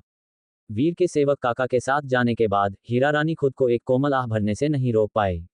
उसकी बगल में हीरा रानी उसके व्यवहार को देखकर सावधानी से पूछा, आप क्यों आह भरती हैं, महारानी? छोटा क्यूई उत्तरी यान में सैन्य मामलों में व्यस्त है, शायद इतना व्यस्त है कि उसे याद नहीं रहता। ये जोड़ा भी इतने सालों तक एक दूसरे को देखे बिना, मुझे आश्चर्य है कि वे बच्चे के बारे में पूछताछ करने के लिए ज्यादा पत्र क्यों नहीं भेजते। वीर सच में बहुत समझदार है। हीरा रानी धीरे से बड़बड़ाई, उसकी आवाज में थोड़ी सी बेबसी और फटकार थी। हीरा रानी, तेज दिमाग वाली, हैरान थी और कहा, क्या ये हो सकता है कि महारानी ने जो अभी कहा वह सब? हीरा रानी ने उसकी ओर देखा और हीरा रानी ने तुरंत बोलना बंद कर दिया, अपना सिर झुका लिया, लेकिन चुपचाप आंगन के प्रवेश द्वार की ओर देखने से खुद को रोक नहीं पाई, जहां छोटा सा चेहरा पहले ही दूर चला गया था। तो क्या महारानी ने अभी अभी जो चिंता और बधाई के शब्द व्यक्त किए थे, वह सब उसके द्वारा गढ़े गए थे? फिर भी युवा मालिक ने उन्हें गंभीरता से लिया था। पर्वत और नदी अखाड़े में वापस। वीर ने अभी तक अपना ड्राइंग बोर्ड नहीं निकाला था कि उसे एक घर के नौकर द्वारा दिया गया एक और पत्र मिला। हस्ताक्षर देखकर उसके चेहरे पर एक मुस्कान आ गई और उसके दिल में खोया हुआ एहसास दूर हो गया। हालांकि उत्तरी यान के उस जोड़े के साथ उसका ज्यादा संपर्क नहीं था, अजीब बात यह थी कि कुछ देर रात की शांति में वह उन्हें कुछ हद तक याद करता था। शायद यह उस आलिंगन की गर्मी थी जो किसी तरह एक सपने में उसके पास वापस आ गई, या शायद वे सच्ची आंखें थीं जिन्हें वह आज तक नहीं भूला था। उसके हाथ में पत्र तलवार साधु की शरण से था, स्वाभाविक रूप से उस प्यारी युवा लड़की द्वारा भेजा गया था। जब से वह शरण में गई थी, वह अक्सर पत्र भेजती थी। शुरुआत में यह हर 3 से 5 दिनों में एक था। बाद में, जैसा कि पत्रों में लिखा था, उसका तलवार साधु मालिक सख्त हो गया। वह उसे साधना पर ज्यादा ध्यान केंद्रित करने के लिए चाहता था, इसलिए पत्र लिखने की आवृत्ति धीरे धीरे कम हो गई। लेकिन अब भी उसे हर महीने एक पत्र मिलता था। पत्र में अब दैनिक मामले नहीं थे, क्योंकि उसने उनके बारे में पहले ही कई बार लिखा था। तलवार साधु की शरण में साधना काफी नीरस और दोहराई जाने वाली थी, यह मूलभूत प्रशिक्षण की प्रकृति थी। वीर ने पत्र खोला, धूप वाली लाउंज कुर्सी पर बैठा और एक मुस्कान के साथ आराम से हर शब्द को पढ़ा, कुछ भी नहीं छोड़ा। अंदर उसने एक गलत वर्तनी वाला शब्द देखा, जिसके साथ एक गोला और एक क्रॉस था। ये दर्शाता है कि उसने गलत अक्षर लिखा था, लेकिन सही वाला नहीं जानती थी और बस उसे छोड़ दिया। अपने दिमाग में वीर लगभग युवा लड़की को पत्र लिखते समय अपनी सिर खुजलाते हुए देख सकता था, और वह धीरे से हंसने से खुद को रोक नहीं पाया। पत्र में उसके हाल के भोजन और कीमती दवा का वर्णन किया गया था जो उसके तलवार साधु मालिक ने उसके लिए प्राप्त की थी। उसकी साधना ज्योतियान क्षेत्र के 5वें स्तर पर पहुंच गई थी और उसने 21 रहस्यमय नसें खोली थीं, शरण में सबसे शक्तिशाली क्यूई परिसंचरण कौशल का अभ्यास कर रही थी। वीर ने दूसरे दादा को यह कहते हुए सुना था कि शरण का क्यूई परिसंचरण कौशल आकाशगंगा तलवार क्यूई कौशल था, एक शीर्ष स्तरीय तकनीक। यदि कोई चक्र स्वर्ग क्षेत्र पूर्णता प्राप्त करता है तो वे 49 नसों तक खोल सकते हैं। ली परिवार की 54 नसों वाली ड्रैगन रिवर डिवाइन मेरिडियन साधना तकनीक की तुलना में ये बस थोड़ी ही कम थी। इसके अलावा युवा लड़की ने पहले ही ताइन रहस्यमय नस खोल दी थी और उसे उसके तलवार साधु मालिक द्वारा बहुत पसंद किया जाता था। ये देखकर वीर को उसके लिए खुशी महसूस हुई। ड्रैगन रिवर डिवाइन मेरिडियन साधना तकनीक को सीधे वंश के बाहर साझा नहीं किया जाता था और यह उसकी मंगेतर, साथ ही हीरा रानी सहित विभिन्न महलों की सभी पत्नियों के लिए भी वर्जित था। हालांकि जिन तकनीकों का उन्हें अभ्यास करने की अनुमति थी, वे भी शीर्ष स्तर की थीं, बस थोड़ी ही कम बेहतर थीं। अगर किसी के पास बहुत अधिक प्रतिभा होती और वे खुद से 2 विशेष प्रमुख नसें खोल सकते, तो वे मूलभूत तकनीकों में अंतर की भरपाई कर सकते थे। हालांकि ऐसे प्रतिभाशाली व्यक्ति दुनिया में बहुत कम थे। पत्र पढ़ने के बाद वीर ने एक घर के नौकर को कलम, स्याही, कागज और उसके लिए एक पत्र तैयार करने के लिए बुलाया। उसने आसानी और सावधानी से लिखा, धीरे धीरे एक टुकड़ा पूरा किया, चित्रकला, खाना पकाने और मछली पकड़ने के हाल के प्रयासों की खुशी साझा की, साथ ही एक दिलचस्प बुजुर्ग पूर्वज के साथ दोस्ती की भी। बेशक पत्र में चोर साधु का नाम या शीर्षक नहीं था। आखिरकार महान आर्यावर्त साम्राज्य में फैंग विरोधियों से संबंधित थे, विभिन्न ताकतों के बीच लोकप्रिय थे। ये केवल सेनापति रणवीर जैसे व्यक्ति की आकस्मिक और अनियंत्रित प्रकृति थी जो ऐसे व्यक्ति के साथ घनिष्ठ मित्र बन जाएगा। हालांकि बाहरी लोग उनके रिश्ते से अनजान थे, अन्यथा वे जोर जोर से उनकी पीठ पीछे गाली देते, भ्रष्ट अधिकारियों के साथ मिली भगत और कुछ नहीं। समाप्त होने के बाद वीर ने हमेशा की तरह एक छोटा सा इमोजी बनाया ताकि वह उसे अपनी साधना में कड़ी मेहनत करने और साथ मिलकर प्रयास करने के लिए प्रोत्साहित कर सके। पत्र को डाक के लिए एक घर के नौकर को सौंपने के बाद वीर ने अपना ड्राइंग बोर्ड पास किया और हमेशा की तरह चित्र बनाना शुरू कर दिया। अब चित्रकला की कला में दूसरे स्तर पर उसकी तकनीक पहले से भी बेहतर हो गई थी। उसके साधारण रेखा चित्रों में बदलाव महत्वपूर्ण नहीं थे, लेकिन करीब से देखने पर यह साफ था कि उसके चित्रों में आंखें ज्यादा जीवंत हो गई थीं, जैसे कि वे खुद कागज से बाहर देख रही हों। जब वह एक अधूरे चित्र के बीच में था तो लोगों का एक समूह आंगन में सरपट आया। उनकी आवाजें उनसे पहले ही आ गईं, और दूर से किसी ने चिल्लाया, हाओ, हम आ गए। ऊपर देखते हुए उसने 3 उद्यमी बच्चों को लड़खड़ाते हुए देखा। वे छठी रानी के इकलौते बच्चे ली युवानझाओ और 5वीं रानी के दूसरे बेटे और तीसरी बेटी ली यून और ली जिनिंग थे। जिस दिन उन्होंने रिया को अलविदा कहा था क्योंकि वह तलवार कुटिया के लिए रवाना हुई थी, ये असली सहपाठी उसे अलविदा कहने के लिए पर्वत और नदी अखाड़े में आए थे और इस तरह वीर से मिले थे। बाद में वह बच्चा ली यून कई बार आया, रिया के ठिकाने के बारे में पूछताछ करता और वह कब वापस आएगी। तभी वीर को एहसास हुआ कि यह युवा बदमाश, जो अभी पूरी तरह से बड़ा भी नहीं हुआ था, अपनी छोटी लड़की पर नजर डालने की हिम्मत करता था। हालांकि उसने बच्चे के साथ बहस करने की परवाह नहीं की। उसने बस उसे अच्छी तरह से पीटा, जिससे लड़के के नितंब सूज गए। फिर थोड़ा धमकाने और धमकी देने के बाद उसने सुनिश्चित किया कि युवा बदमाश 5वीं रानी से शिकायत करने की हिम्मत न करे, क्योंकि आखिरकार जब बच्चे की लड़ाइयों में बड़े शामिल होते हैं तो मजा नहीं आता। बेशक मुख्य कारण यह था कि वह जीत सकता था। तब से ली यून वीर के आसपास एक डर और छाया रखता था, लेकिन इसने उसे पर्वत और नदी अखाड़े में वापस आने से नहीं रोका। बाद में वह अपनी बहन और छठी रानी के दूसरे युवा लड़के को अपनी हिम्मत बढ़ाने के लिए लाया और एक साथ आए। कई बातचीत के बाद वीर इन तीनों बच्चों के बीच आसानी से राजा बन गया। हाओ, पिछली बार तुम हमें उस बंदर के बारे में बता रहे थे जिसे दबा दिया गया था, लेकिन तुमने खत्म नहीं किया। आगे क्या हुआ? ली युवानझाओ, मोटा और छोटा, ड्राइंग बोर्ड के पास भागा। उसके गंदे छोटे हाथ कागज को छूने में हिचकिचा रहे थे, कहीं वीर से उसके सिर पर एक झटका न लग जाए। हाँ हाँ, ली यून ने बार बार सिर हिलाया। उसका सिर एक चोंच मारते हुए मुर्गे की तरह हिल रहा था, जिसे पहले ही वीर ने वश में कर लिया था। उसके बगल में छोटी लड़की ली जिनिंग ने वीर को एक खाने का डिब्बा दिया। उसकी चमकदार आंखें चमक रही थीं क्योंकि उसने कहा, भाई हाओ, ये कुरकुरा केक मेरी माँ ने बनाया है। हम सब ने इसे आजमाया है और यह सच में स्वादिष्ट है। हम तुम्हारे लिए कुछ लाए हैं। मैंने अभी तक इसे नहीं चखा। ली युवानझाओ ने तुरंत एक गलती उजागर करते हुए कहा और अपना गंदा छोटा हाथ बढ़ाया, जो युद्ध अभ्यास के प्रशिक्षण मैदान से ताज़ा था, कुछ पकड़ने के लिए। लेकिन ली जिनिंग ने उसे चकमा देने के लिए अपने शरीर को घुमाया और उसे एक भयंकर घूर कर देखा। छोटा मोटा तुरंत उसे एक आहत और आकर्षक नज़र से देखने लगा। वीर हंसा और बिना किसी हिचकिचाहट के खाने का डिब्बा लिया और उसे खोला। एक सुखद सुगंध बाहर निकली। उसने एक टुकड़ा आजमाया और पाया कि यह सच में स्वादिष्ट था। फिर उसने बाकी को दूसरों के साथ साझा किया और कहा, तुम लोग अपने लिए एक छोटी सी कुर्सी ले लो और यहाँ आओ। जब तक मैं कहानी खत्म करता हूँ तब तक खाओ। सेवक रामू, कुर्सियाँ। ली यून ने तुरंत चिल्लाया। वीर ने नाराजगी से उसके सिर पर ठोका। सेवक रामू वह नहीं है जिसे तुम आदेश दे सकते हो, जाओ खुद लाओ। अपना सिर ढकते हुए ली यून कुछ हद तक शर्मीला लग रहा था और कुछ अस्पष्ट बड़बड़ाया। फिर उसने एक घर के नौकर की ओर इशारा किया और आदेश दिया, तुम मेरे लिए यहाँ एक कुर्सी ले आओ। नौकर ने अवज्ञा करने की हिम्मत नहीं की और एक मुस्कान के साथ उसे लेने चला गया। ली युवानझाओ और ली जिनिंग दिनचर्या से परिचित थे, अपने लिए छोटी कुर्सियां खोजने के लिए घर में भागे और वीर के बगल में आज्ञाकारी रूप से बैठ गए।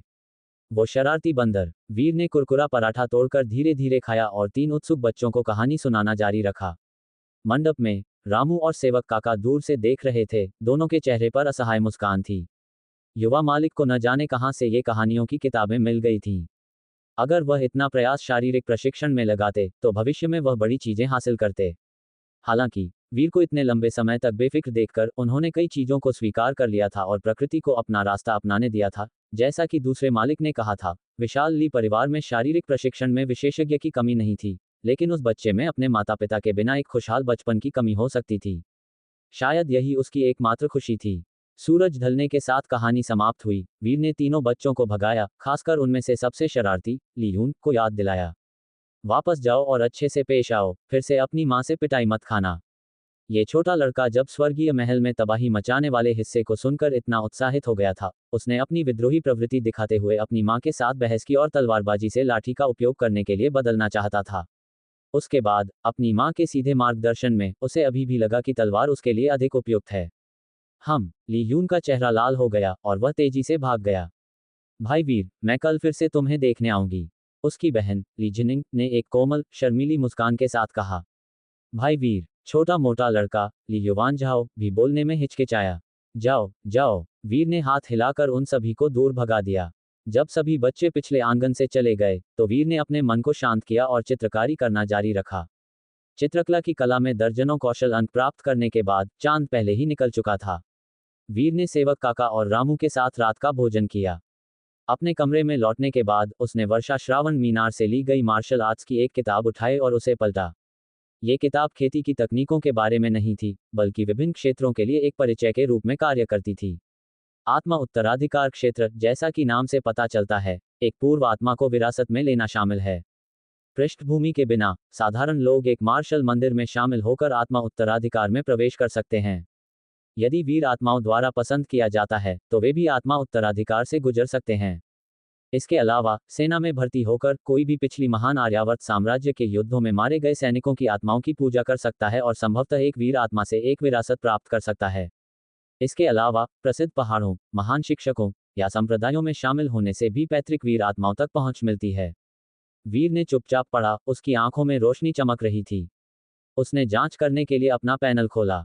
नाम वीर, आयु 8, खेती का स्तर संचरण क्षेत्र की 10वीं परत, तलवार दाव 3 चरण, उड़ान चरण छिपा हुआ धनुष, तलवार कौशल अंतहीन सागर ज्वार पूर्ण गिरती बर्फ, तलवार कौशल सच्चा रूप, शारीरिक शरीर पथ 5 चरण, अनेक रूप बाघ का दबाव, शारीरिक तकनीकें पत्थर की त्वचा 100 शोधन सच्चा रूप, 1000 जापानी पवित्र शरीर चौथी परत, 1000 जापानी शरीर शुरुआती आदिम तीसरी परत, भूत शरीर पूर्णता में प्रवेश करें, ड्रैगन सिकाडा शून्य शरीर चौथी परत, ड्रैगन आत्मा शरीर शुरुआती, नियंत्रण पथ 3 चरण, नियंत्रण तकनीकें स्वर्गीय गिरोह जो उद्यान कौशल पूर्णता 100, युद्ध चक्र स्वर्ग कौशल पूर्णता, ड्रैगन नदी दिव्य मेरिडियन पूर्णता, 9 क्रांतियां तारों वाला आकाश कौशल पूर्णता, शतरंज ताव 4 चरण 28/10,000, मछली पकड़ने का ताव 2 चरण 97/1000, चित्रकला की कला 2 चरण 231 1000, पाक कला डाव 2 चरण 736 1000, शतरंज सूची एकत्र अनेक रूप बाघ का दबाव, उड़ान चरण छिपा हुआ धनुष, मछली पकड़ने की सूची एकत्र कोई नहीं, प्रसिद्ध चित्र एकत्र 1000 पहाड़ पक्षी उड़ान चित्र, बर्फीले पहाड़ आत्मा लोमड़ी चित्र, किलिन सटेट चित्र, खाना पकाने की विधि एकत्र कोई नहीं, मन की स्थिति शतरंज हृदय एम्बेडेड, कलात्मक कौशल अंक 0, पैनल अब पहले की तुलना में स्पष्ट रूप से लंबा था। भले ही वीर ने दर्जनों शारीरिक शोधन तकनीकों को छोड़ दिया था, यह अभी भी एक घनी सूची थी। मछली पकड़ने से उसे 6 कलात्मक कौशल अंक मिले थे, जिन्हें उसने पूरी तरह से इस्तेमाल कर लिया था। शारीरिक पथ में उसकी खेती तीसरे चरण से 5वें चरण तक बढ़ गई थी। 3 से 4 तक पार करना शतरंज ताव के समान एक सीमा थी जिसके लिए आगे बढ़ने के लिए एक आंतरिक संबंध की आवश्यकता थी। उस क्षण पैनल पर एक संकेत के बाद पहले से संघनित शतरंज हृदय वास्तव में एक शतरंज मैनुअल की तरह एम्बेडेड हो सकता था। एक बार जब शतरंज हृदय ने शारीरिक पथ में बाधा को साफ कर दिया, तो शतरंज कौशल के लिए वीर का स्नेह बिल्कुल भी कम नहीं हुआ। इसके विपरीत, हालांकि उसने शारीरिक पथ में मानसिक बाधा को पार कर लिया था, उसने इसके लिए कोई अतिरिक्त स्नेह विकसित नहीं किया, फिर भी इसके बारे में सामान्य महसूस कर रहा था। पैनल मन की स्थिति को स्थानांतरित कर सकता था, लेकिन ये भावनाओं की शक्ति को स्थानांतरित करने में असमर्थ लग रहा था। और जब शारीरिक पथ चरण 4 पर पहुंच गया, तो कई निम्न श्रेणी के शारीरिक शोधन कौशल में एक उल्लेखनीय परिवर्तन हुआ, सभी उच्च स्तरीय तकनीकों में विकसित हुए।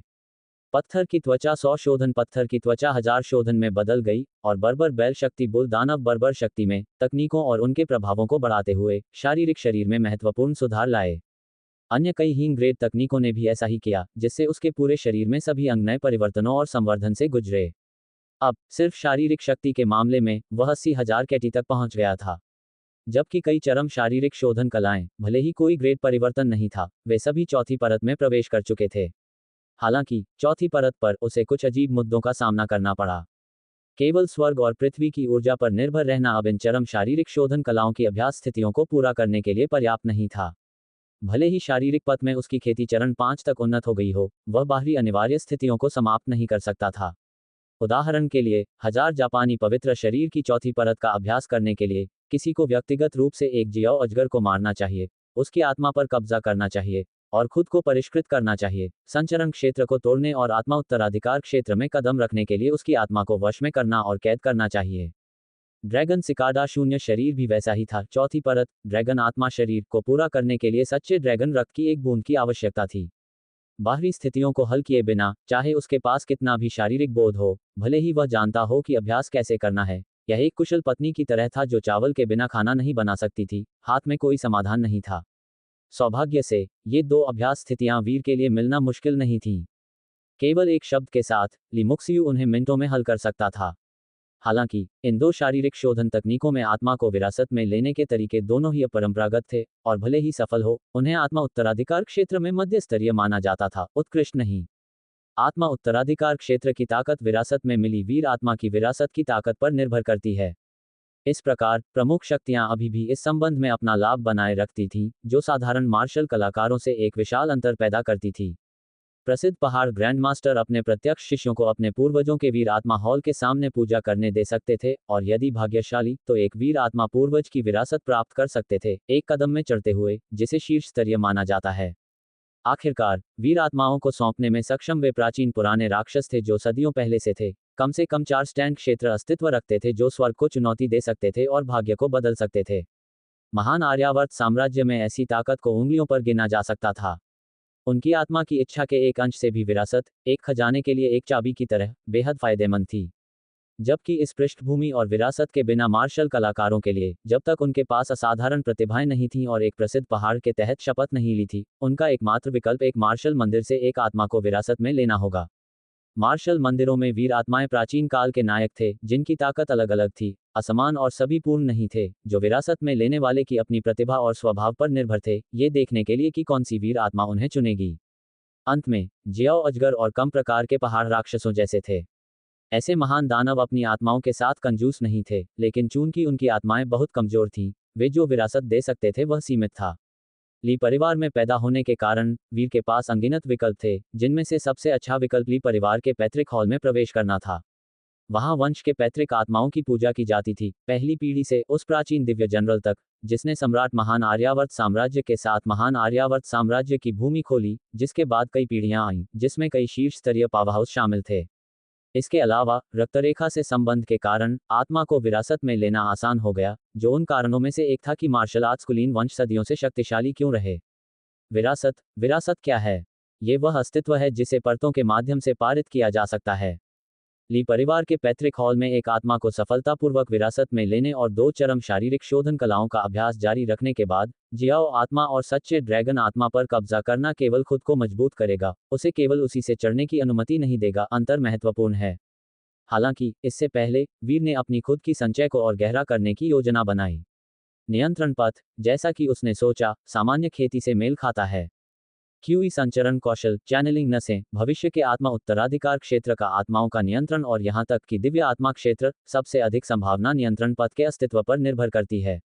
नियंत्रण पथ के तीसरे चरण से समझ के साथ, उसने ली परिवार के शीर्ष क्यूई संचरण कौशल दोनों को पूर्णता के लिए अभ्यास किया। आपको पता होना चाहिए, अन्य भले ही स्वाभाविक रूप से प्रतिभाशाली हों, केवल एक का अभ्यास करने की हिम्मत करेंगे, क्योंकि प्रत्येक अभ्यास संचरण क्षेत्र की 10 परतों को फिर से करने के बराबर था। लेकिन नियंत्रण पथ के तीसरे चरण से अंतर्दृष्टि के साथ, वीर कई अभ्यासों के माध्यम से सुचारू रूप से चला गया और उन्हें आसानी से पूरा किया। और 2 शीर्ष क्यूई संचरण कौशल, शारीरिक शोधन कलाओं में निहित क्यूई संचरण कौशल की तुलना में कुछ मतभेद थे, जिसके परिणामस्वरूप 2 शारीरिक शोधन क्यूई कौशल की तुलना में कम ओवरलैप हुआ, जिससे कई अंतर्मिश्रण हुआ, जिससे एक बल की अतिरंजित स्थिति हुई। वीर का क्यूई संचरण 143 चक्रों से एक वंश तक पहुंच गया। 248 चक्र, हाँ, एक अत्यंत अतिरंजित सीमा तक, शाही परिवार के 168 चक्रों के सभी स्वर्ग जोल्तियान कौशल को पूरे 80 चक्रों से पार कर गया। जब चक्र स्वर्ग क्षेत्र 54 मेरिडियन के साथ पूर्णता तक पहुंच गया, तो इसका मतलब था 4320 चक्रों की अतिरिक्त शक्ति, जो 8 लाख जिन के विशाल बल से अधिक थी। हालांकि शाही परिवार के पास डोंग हुआंग शास्त्र तक पहुंच थी, महान आर्यावर्त साम्राज्य का शीर्ष मेरिडियन उद्घाटन कौशल, जो 62 मेरिडियन खोलने में सक्षम था, चक्र स्वर्ग शक्ति के 8 मेरिडियन जोड़ता था, जो परिवर्तित होने पर केवल 600,000 जिन का अतिरिक्त बल प्रदान करता था। लेकिन यह वीर की सीमा नहीं थी। महान यिन चैनल 10 मेरिडियन के लायक था, जो 2480 चक्रों के बराबर था, जो 500,000 जिन के करीब था। इसके अलावा वीर ने जो मेरिडियन उद्घाटन कौशल का अभ्यास किया, वह केवल ड्रैगन नदी दिव्य मेरिडियन नहीं था, 9 क्रांतियां तारों वाला आकाश कौशल भी एक मेरिडियन उद्घाटन कौशल था, साथ ही 3 मध्य से उच्च स्तरीय मेरिडियन उद्घाटन तकनीकें और कई निम्न स्तरीय भी। हालांकि वे निम्न स्तरीय केवल सबसे आसान मेरिडियन खोलते थे, जो पहले से ही मध्य से उच्च स्तरीय तकनीकों द्वारा कवर किए गए थे, जिससे वे अप्रभावी हो गए। लेकिन 9 क्रांतियां तारों वाला आकाश कौशल, 3 मध्य से उच्च स्तरीय तकनीकों के साथ संयुक्त, वीर को ड्रैगन नदी दिव्य मेरिडियन द्वारा कवर नहीं किए गए प्रमुख मेरिडियन खोलने में सक्षम बनाता था, जिससे उसके कुल 69 प्रकार के खुले मेरिडियन हो गए। उसने पहले ही शाही परिवार के डोंग हुआंग शास्त्र द्वारा खोले गए मेरिडियन की संख्या को पार कर लिया था। वीर अभी तक संतुष्ट नहीं था। वर्तमान में उसने आदिम कौशल की चौथी परत को निकालने और निर्दोष शरीर को तोड़ने के लिए अपने स्वयं के शारीरिक अंतर्दृष्टि पर भरोसा करने की योजना बनाई। पहला अध्याय स्वर्ग और पृथ्वी से यिन और यांग की शक्ति को इकट्ठा करता है, दूसरी परत आकाशीय सितारों को घेरती है, तीसरी परत मानव शरीर के भीतर कठिन से ध्यान रहस्यमय नसें। चौथी परत के लिए मुझे महान यांग मेरिडियन खोलने और यिन और यांग चैनलों को संयोजित करने की उम्मीद है। वीर के विचार संकी नहीं थे। शारीरिक शरीर पथ के 5वें चरण से अंतर्दृष्टि के साथ उसने खुद को शारीरिक शोधन में आधा ग्रैंड मास्टर माना। एक ग्रैंड मास्टर क्या है? ये वह व्यक्ति है जो मार्शल आर्ट्स बना सकता है और अपने स्वयं के स्कूल स्थापित कर सकता है। मूल आदिम की चौथी परत का अभ्यास कैसे किया जाना चाहिए, वीर को नहीं पता था, न ही उसे जानने की आवश्यकता थी। ये संभावना थी कि ली परिवार वर्षों से पूर्ण शास्त्र को इकट्ठा करने में सक्षम नहीं था, और यह शायद नष्ट हो गया था, इतिहास में धूल बन गया था। अगर ऐसा होता, तो वह बस इस शीर्ष स्तरीय शारीरिक शोधन तकनीक के लिए एक नया अध्याय लिखना जारी रखता। मोती को अब धूल में ढका रहने दें। कई दिन बाद, काले पानी की दानव झील के पास, वीर फिशिंग टेरेस के बाहर बैठा था, जब अचानक एक अंतर्दृष्टि ने उसे मारा। उसका रक्त क्यूई बढ़ गया और उसकी त्वचा के नीचे की हड्डियां सूक्ष्म रूप से कांप गईं। उसके शरीर में क्यूई बल 69 प्रमुख मेरिडियन के भीतर आगे और पीछे नाच रहा था। अंततः उसके सिर के मुकुट तक इमेंस दबाव के साथ रशिंग लगभग उसके मस्तिष्क को फटने का कारण बना। यह एक बेहद खतरनाक प्रयास था, लेकिन वीर का अपने शरीर पर नियंत्रण बेहद ठीक था। वह यहाँ तक कि अपने कानों को बंद कर सकता था और अपनी प्रत्येक हड्डी को अपनी उंगलियों की तरह लचीले ढंग से हिला सकता था, इच्छा पर बल लगा सकता था। एक जोरदार दुर्घटना के साथ उसका मस्तिष्क कंपन करता हुआ लग रहा था और वह सूजन और दर्द की लहरों से हमला किया गया था। वीर ने अपने दांत पीस लिए और तब तक सहन किया जब तक कि उस शक्तिशाली क्यूई बल को अचानक एक एस्केप नहीं मिला। उसी अंतर के माध्यम से वापस लौटने से पहले रशिंग उसके शरीर के अंदर एक चक्र का निर्माण। वीर की आंखों में एक शानदार रोशनी की चमक गई, जो उत्तेजना और आंदोलन से भरी थी। आखिरकार, ये हो गया। महान यिन चैनल एक भटकने वाला मेरिडियन था, जो अलग अलग समय पर शरीर में कहीं भी बेतरतीब ढंग से दिखाई देता था, जिससे इसका पता लगाना और नियंत्रित करना बेहद मुश्किल हो जाता था। इसलिए इसे रहस्यमय नस कहा जाता था, जिसका अर्थ मायावी और रहस्यमय भी था। लेकिन महान यांग मेरिडियन तय था, जो खोपड़ी के अंदर स्थित था। तुलनात्मक रूप से, महान यांग मेरिडियन महान यिन चैनल की तुलना में और भी खतरनाक था। किसी ने भी इसे खोलने की कोशिश करने की हिम्मत नहीं की। असफलता के परिणामस्वरूप सबसे अच्छा जड़ता या विकलांगता हो सकती है, या सबसे खराब, एक फट खोपड़ी जो तत्काल मृत्यु का कारण बन सकती है। जबकि एक एकल मेरिडियन 10 की ताकत के लिए जिम्मेदार हो सकता है। थोड़ा और शक्ति प्राप्त करने में शामिल भारी जोखिम ने 99% लोगों को इसे आजमाने से रोक दिया। इसका कारण यह था कि कोशिश करने वाले लगभग सभी विफल रहे थे। केवल कुछ निश्चित मार्शल आर्ट्स कट्टरपंथी और प्रतिद्वंद्वीहीन प्रतिभाएं ही ऐसी पागलपन में संलग्न होने पर विचार करेंगे। अब महान यांग मेरिडियन खुलने के साथ वीर को तुरंत ऐसा महसूस हुआ जैसे रहस्यमय नस को एक एंकर मिल गया हो और वह अब चारों ओर नहीं घूमता। इसके बजाय ये धीरे धीरे महान यांग मेरिडियन के पास पहुंचा, दोनों आपस में इंटरट्वाइनिंग। यिन और यांग संयुक्त। मैं चौथी परत को यिन और यांग कहूंगा। नहीं, निर्दोष शरीर। वीर ने इंटरफेस को बुलाया और जैसा कि उसकी इच्छा ने आज्ञा दी, इंटरफेस पर आदिम कौशल के लिए प्रविष्टि वास्तव में चौथी परत तक उन्नत हो गई, जिसका नाम निर्दोष शरीर नाबालिग उपलब्धि था। उसने तुरंत यिन और यांग दोहरी नाड़ी को प्रसारित किया, प्रक्रिया से खुद को परिचित करने के लिए बार बार अपने शरीर के भीतर क्यूई बल को स्थानांतरित किया। जल्द ही, यिन और यांग के उलझाव के तहत शक्ति का एक बेहोश विशेष भंवर उभरा। भंवर के माध्यम से वीर ने अपनी खोपड़ी के भीतर एक सुनहरी रोशनी की झलक देखी। उसने अपने क्यूई बल के साथ उस तक पहुंचने की कोशिश की, केवल यह महसूस करने के लिए कि यह बेहद दूर था, उसकी पहुंच से बहुत दूर। किंवदंती है कि मानव शरीर में कुल 108 प्रमुख मेरिडियन हैं। यदि वे सभी खोले गए, तो शायद मैं उस सुनहरी रोशनी को छूने में सक्षम हो सकता हूं, वीर ने सोचा, क्योंकि एनलाइटनमेंट की भावना उस पर धो दी गई थी। ये शारीरिक शरीर पथ से एक अंतर्दृष्टि थी, जो खेती की यादों के धन से समृद्ध थी, जिससे उसे शरीर की समझ मिली जो साधारण लोगों से परे थी। शारीरिक शोधन सरल नहीं है, नहीं यह उतना अप्रत्याशित है जितना कि बड़ों ने कहा। इसके विपरीत, वीर ने महसूस किया कि वर्षा श्रावण मीनार के भीतर शारीरिक शोधन तकनीकों के स्तर अपर्याप्त थे। छठी मंजिल पर रखी गई 1000 जापानी पवित्र शरीर भी अपनी चौथी परत से ही आत्मा उत्तराधिकार क्षेत्र तक उन्नत हो सकती थी, और अन्य खेती के तरीके सीधे शीर्ष के लिए लक्षित थे। कई कारण थे कि शारीरिक शोधक अत्यधिक मूल्यवान क्यों नहीं थे, जिसमें खेती की कठिनाई भी शामिल थी। वीर का मानना था कि तकनीकों की कमी भी एक कारक थी। यदि ली परिवार द्वारा एकत्र की गई तकनीकें इतनी कम थीं, तो अन्यत्र क्या?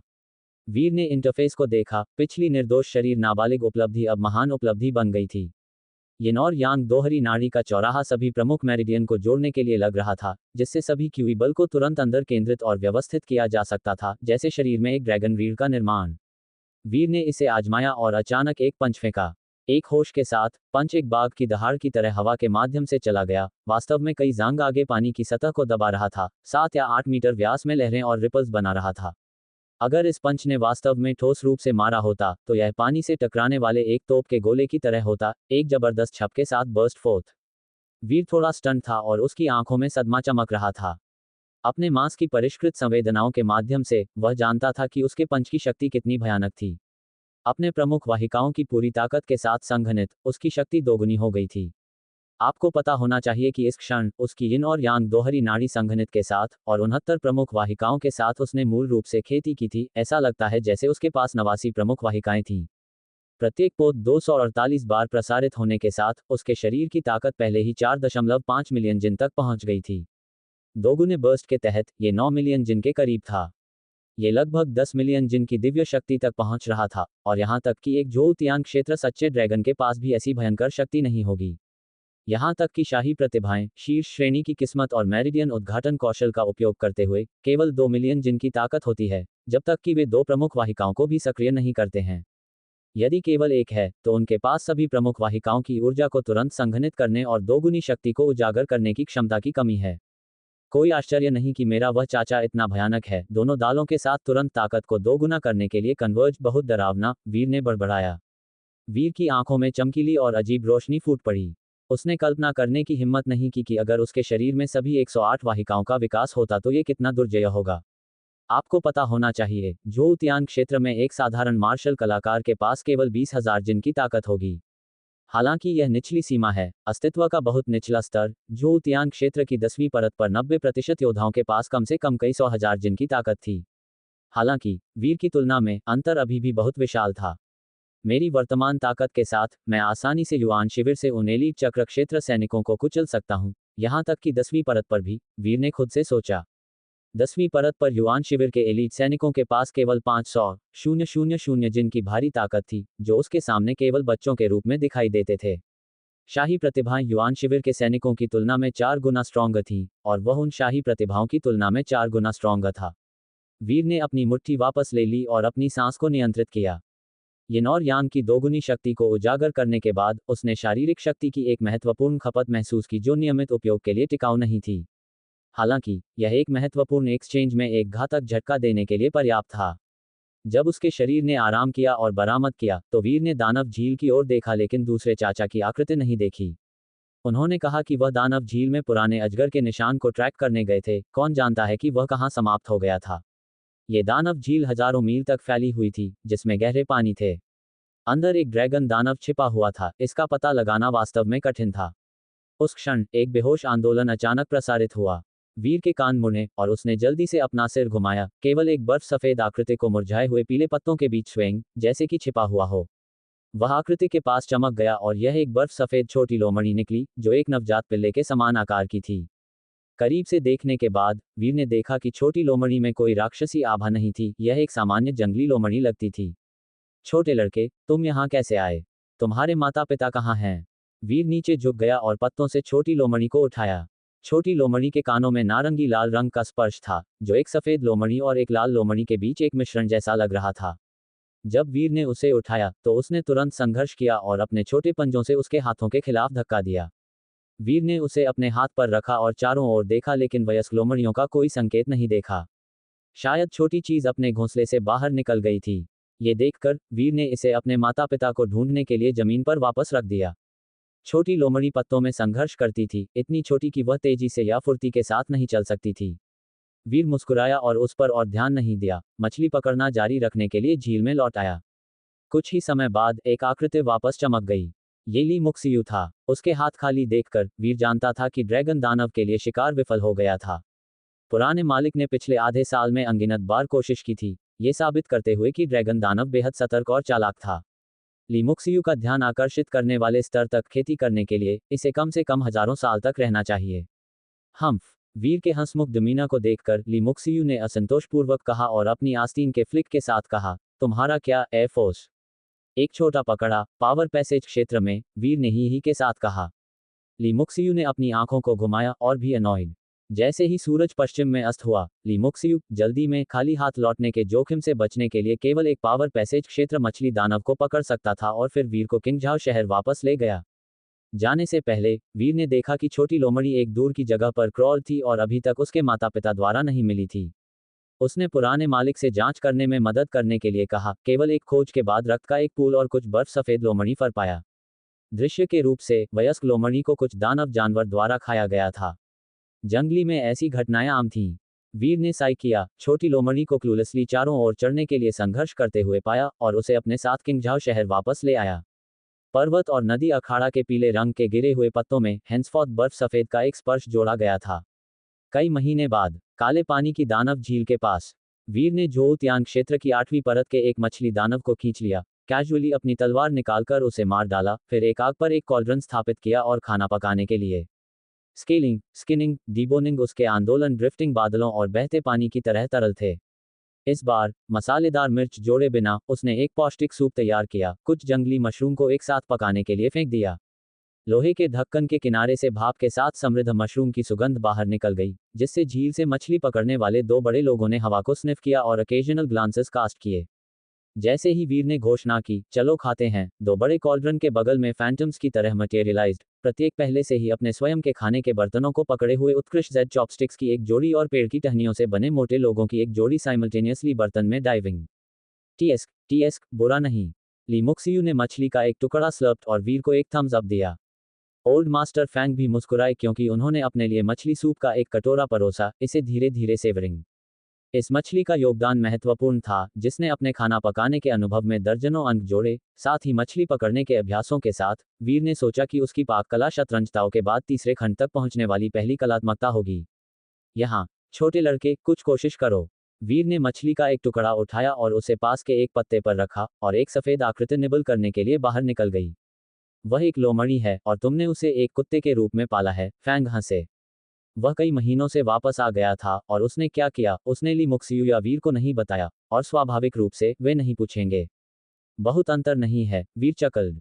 भोजन के आधे रास्ते में वीर ने महसूस किया कि समय सही था और ओल्ड मास्टर ली मुक्सियू से कहा, दूसरे दादा, मैं जल्द ही आत्मा उत्तराधिकार क्षेत्र में टूटने की योजना बना रहा हूं, क्या आपके पास मुझे पैतृक तीर्थस्थल तक ले जाने का समय है?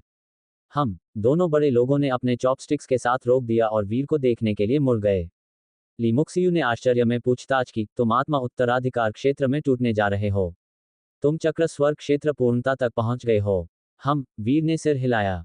उसने जानबूझकर पुराने मालिक को इसका उल्लेख करने में देरी की थी ताकि बहुत जल्दी प्रगति से बचा जा सके, जो बहुत चौंकाने वाला और आउटलैंडिश दिखाई दे सकता है।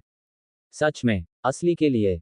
फैंग बोपिंग ने अपने खाने और पीने को पूरी तरह से अलग रखा, वीर को आश्चर्य में घूरते हुए।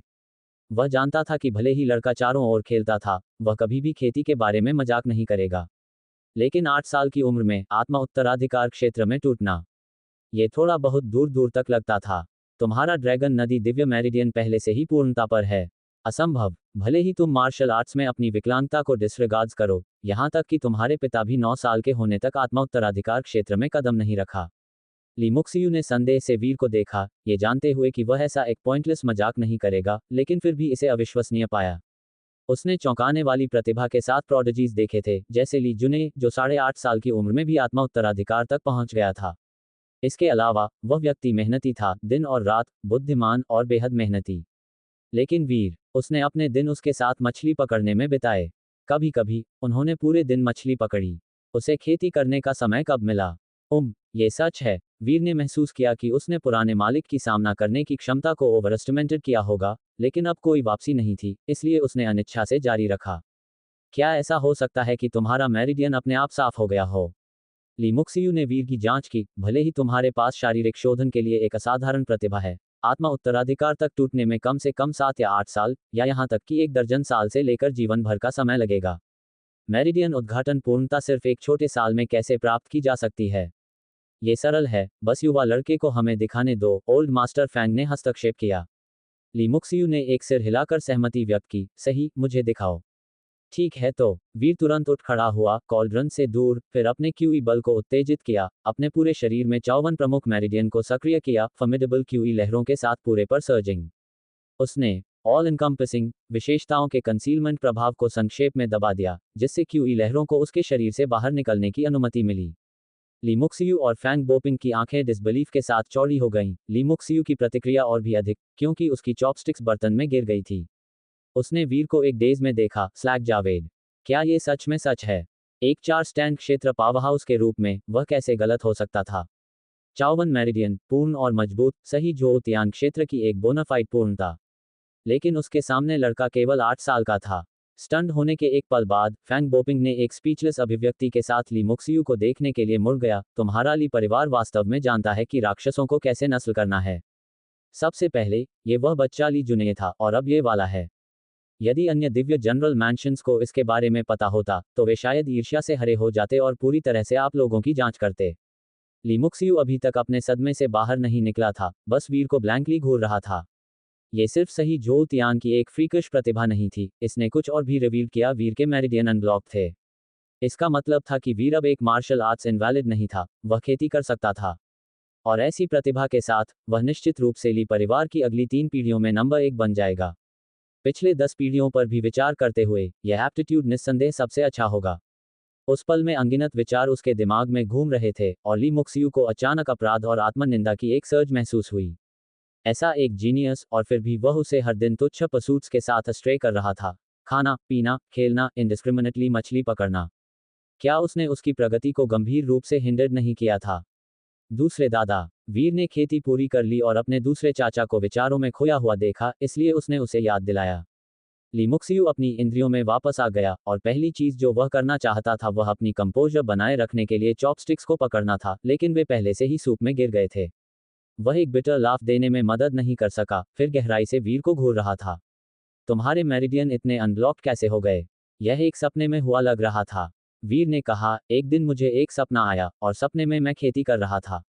अचानक, जब मैंने खुद को एक्सर्टेड किया, तो मेरे पूरे शरीर को आराम महसूस हुआ, और जब मैं उठा, तो खेती बेहद सरल लग रही थी।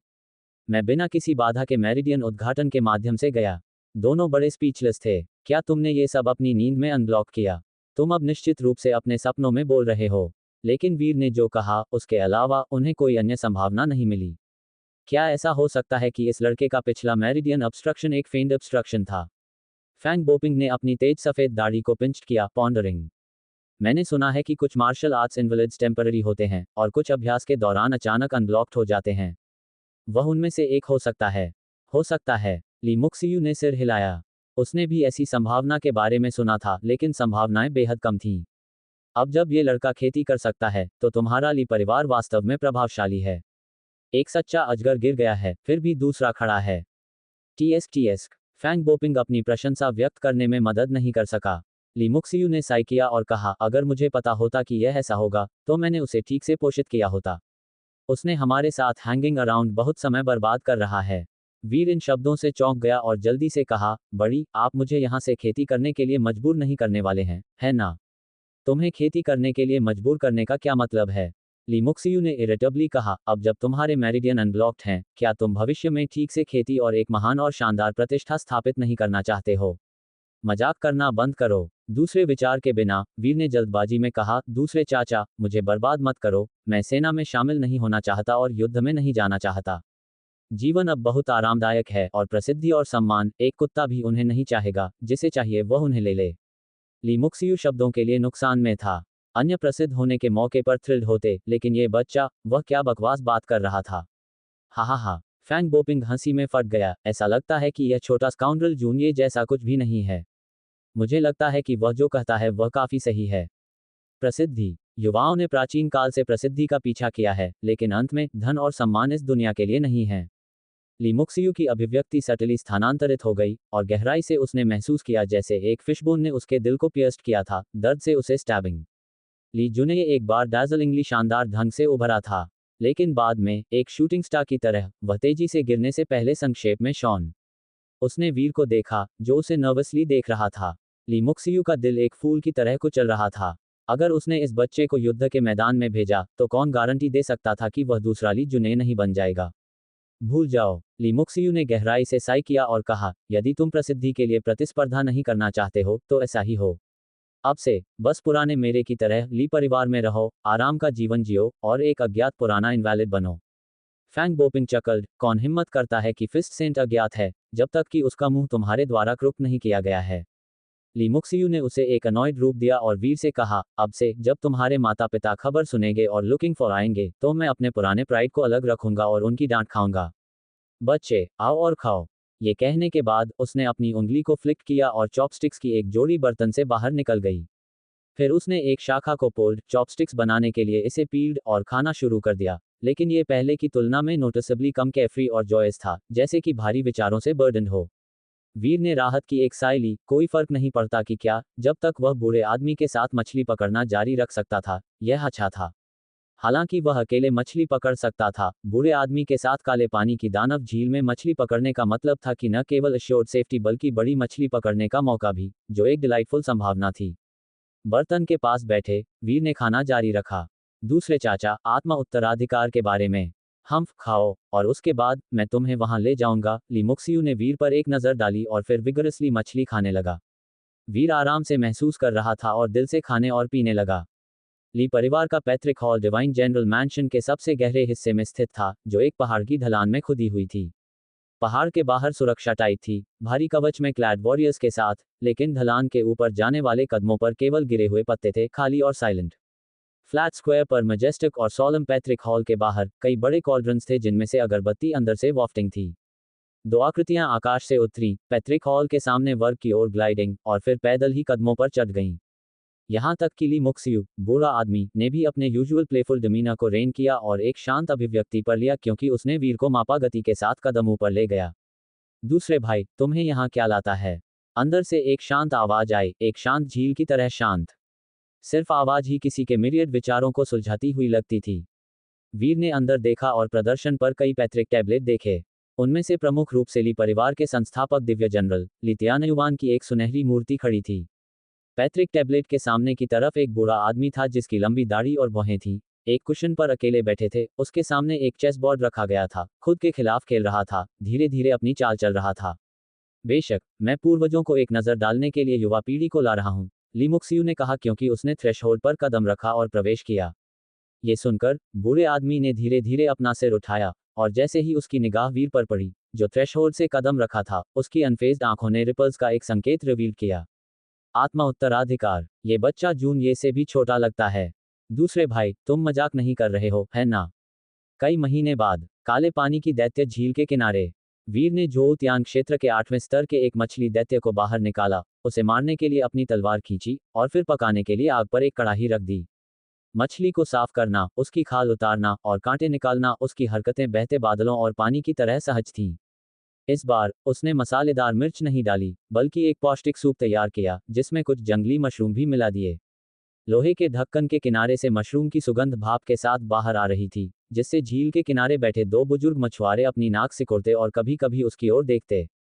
जैसे ही वीर ने कहा, चलिए खाते हैं, दोनों बुजुर्ग भूतों की तरह कड़ाही के पास आ गए। हर एक के पास पहले से ही अपने अपने बर्तन थे, एक के पास उत्तम जेड की चॉपस्टिक थी और दूसरे के पास पेड़ की टहनियों से बनी खुरदुरी चॉपस्टिक, और दोनों ने एक साथ बर्तन में डुबकी लगाई। तस्क तस्क, बुरा नहीं है। सेनापति रणवीर ने मछली का एक टुकड़ा सूप के साथ लिया और वीर को अंगूठा दिखाया। वृद्ध ज्ञानदेव ने भी मुस्कुराते हुए अपने लिए एक कटोरी मछली का सूप परोसा और धीरे धीरे उसका स्वाद लिया। इस मछली का योगदान महत्वपूर्ण था, जिसने उसके मछली पकड़ने के अनुभव के साथ साथ उसके खाना पकाने के अनुभव में भी कई दर्जन अंक जोड़े। वीर ने सोचा कि उसका खाना पकाने का कौशल शतरंज की कला के बाद तीसरा खंड तक पहुंचने वाला पहला कलात्मकता होगा। यहाँ, छोटे, कुछ खाओ। वीर ने मछली का एक टुकड़ा उठाया और पास की एक पत्ती पर रख दिया, और एक सफेद आकृति उसे खाने के लिए बाहर निकली। वह एक लोमड़ी है, और तुमने उसे कुत्ता बना दिया है, ज्ञानदेव हंसा।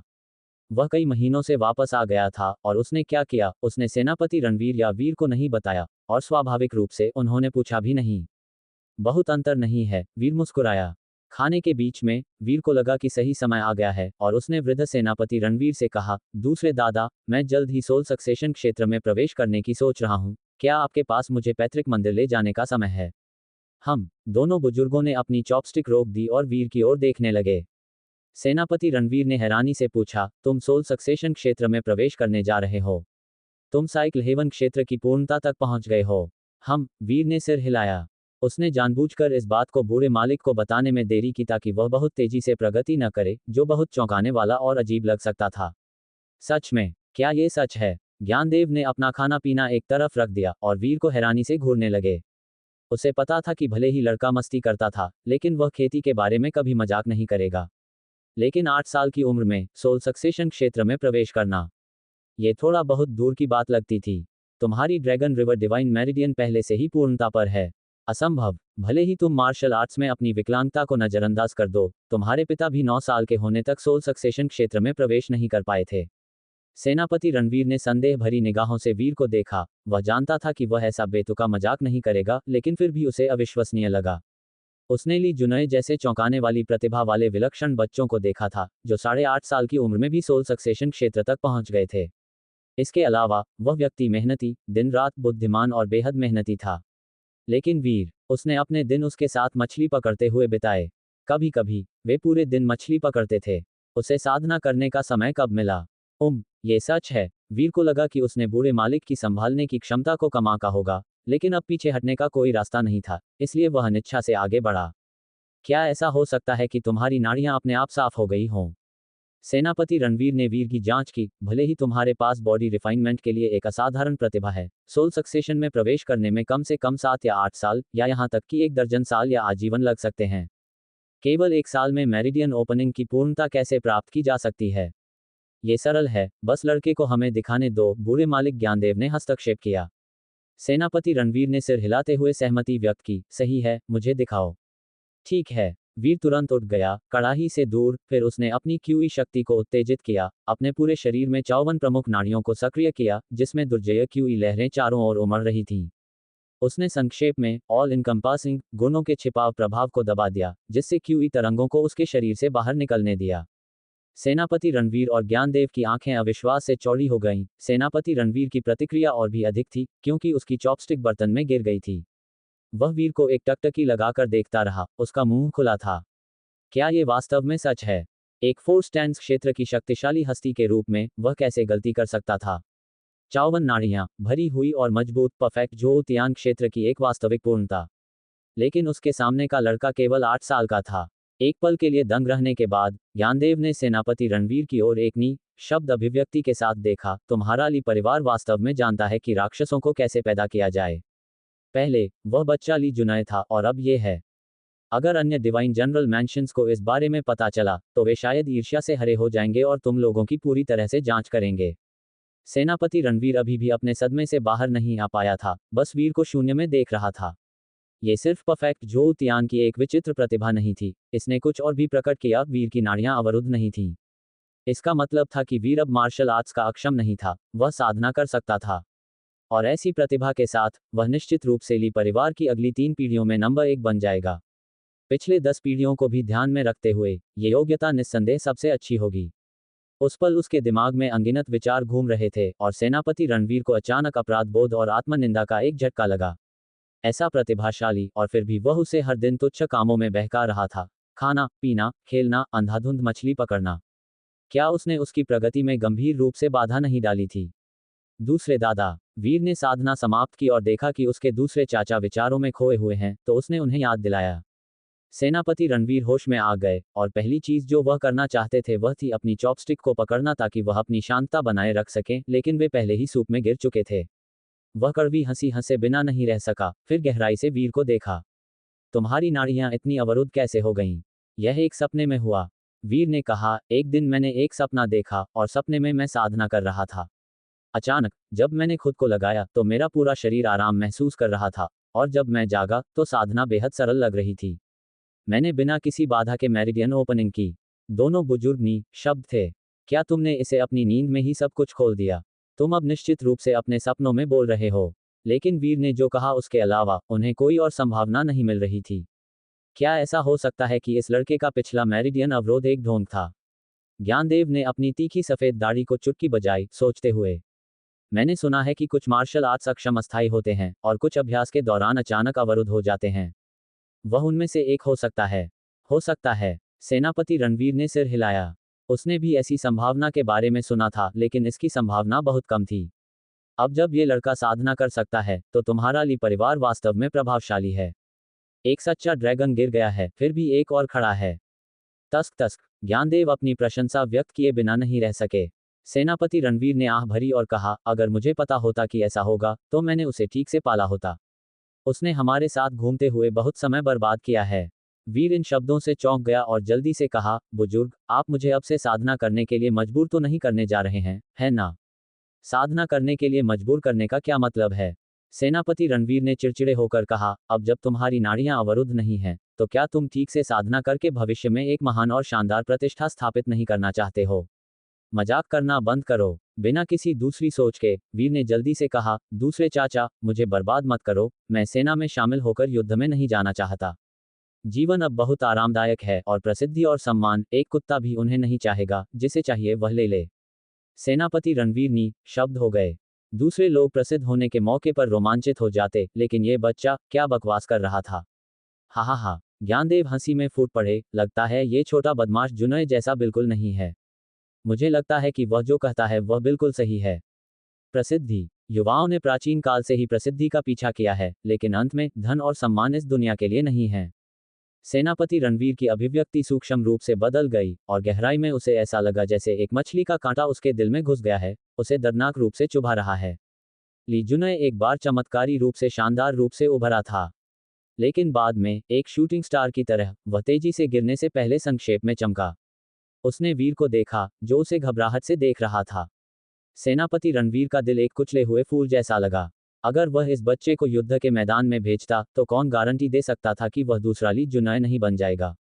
भूल जाओ। सेनापति रणवीर ने गहरी आह भरी और कहा, अगर तुम प्रसिद्धि के लिए प्रतिस्पर्धा नहीं करना चाहते तो ठीक है। अब से मेरे जैसे ली परिवार में रहो, एक आलसी जीवन जियो और एक अज्ञात बूढ़ा अक्षम रहो।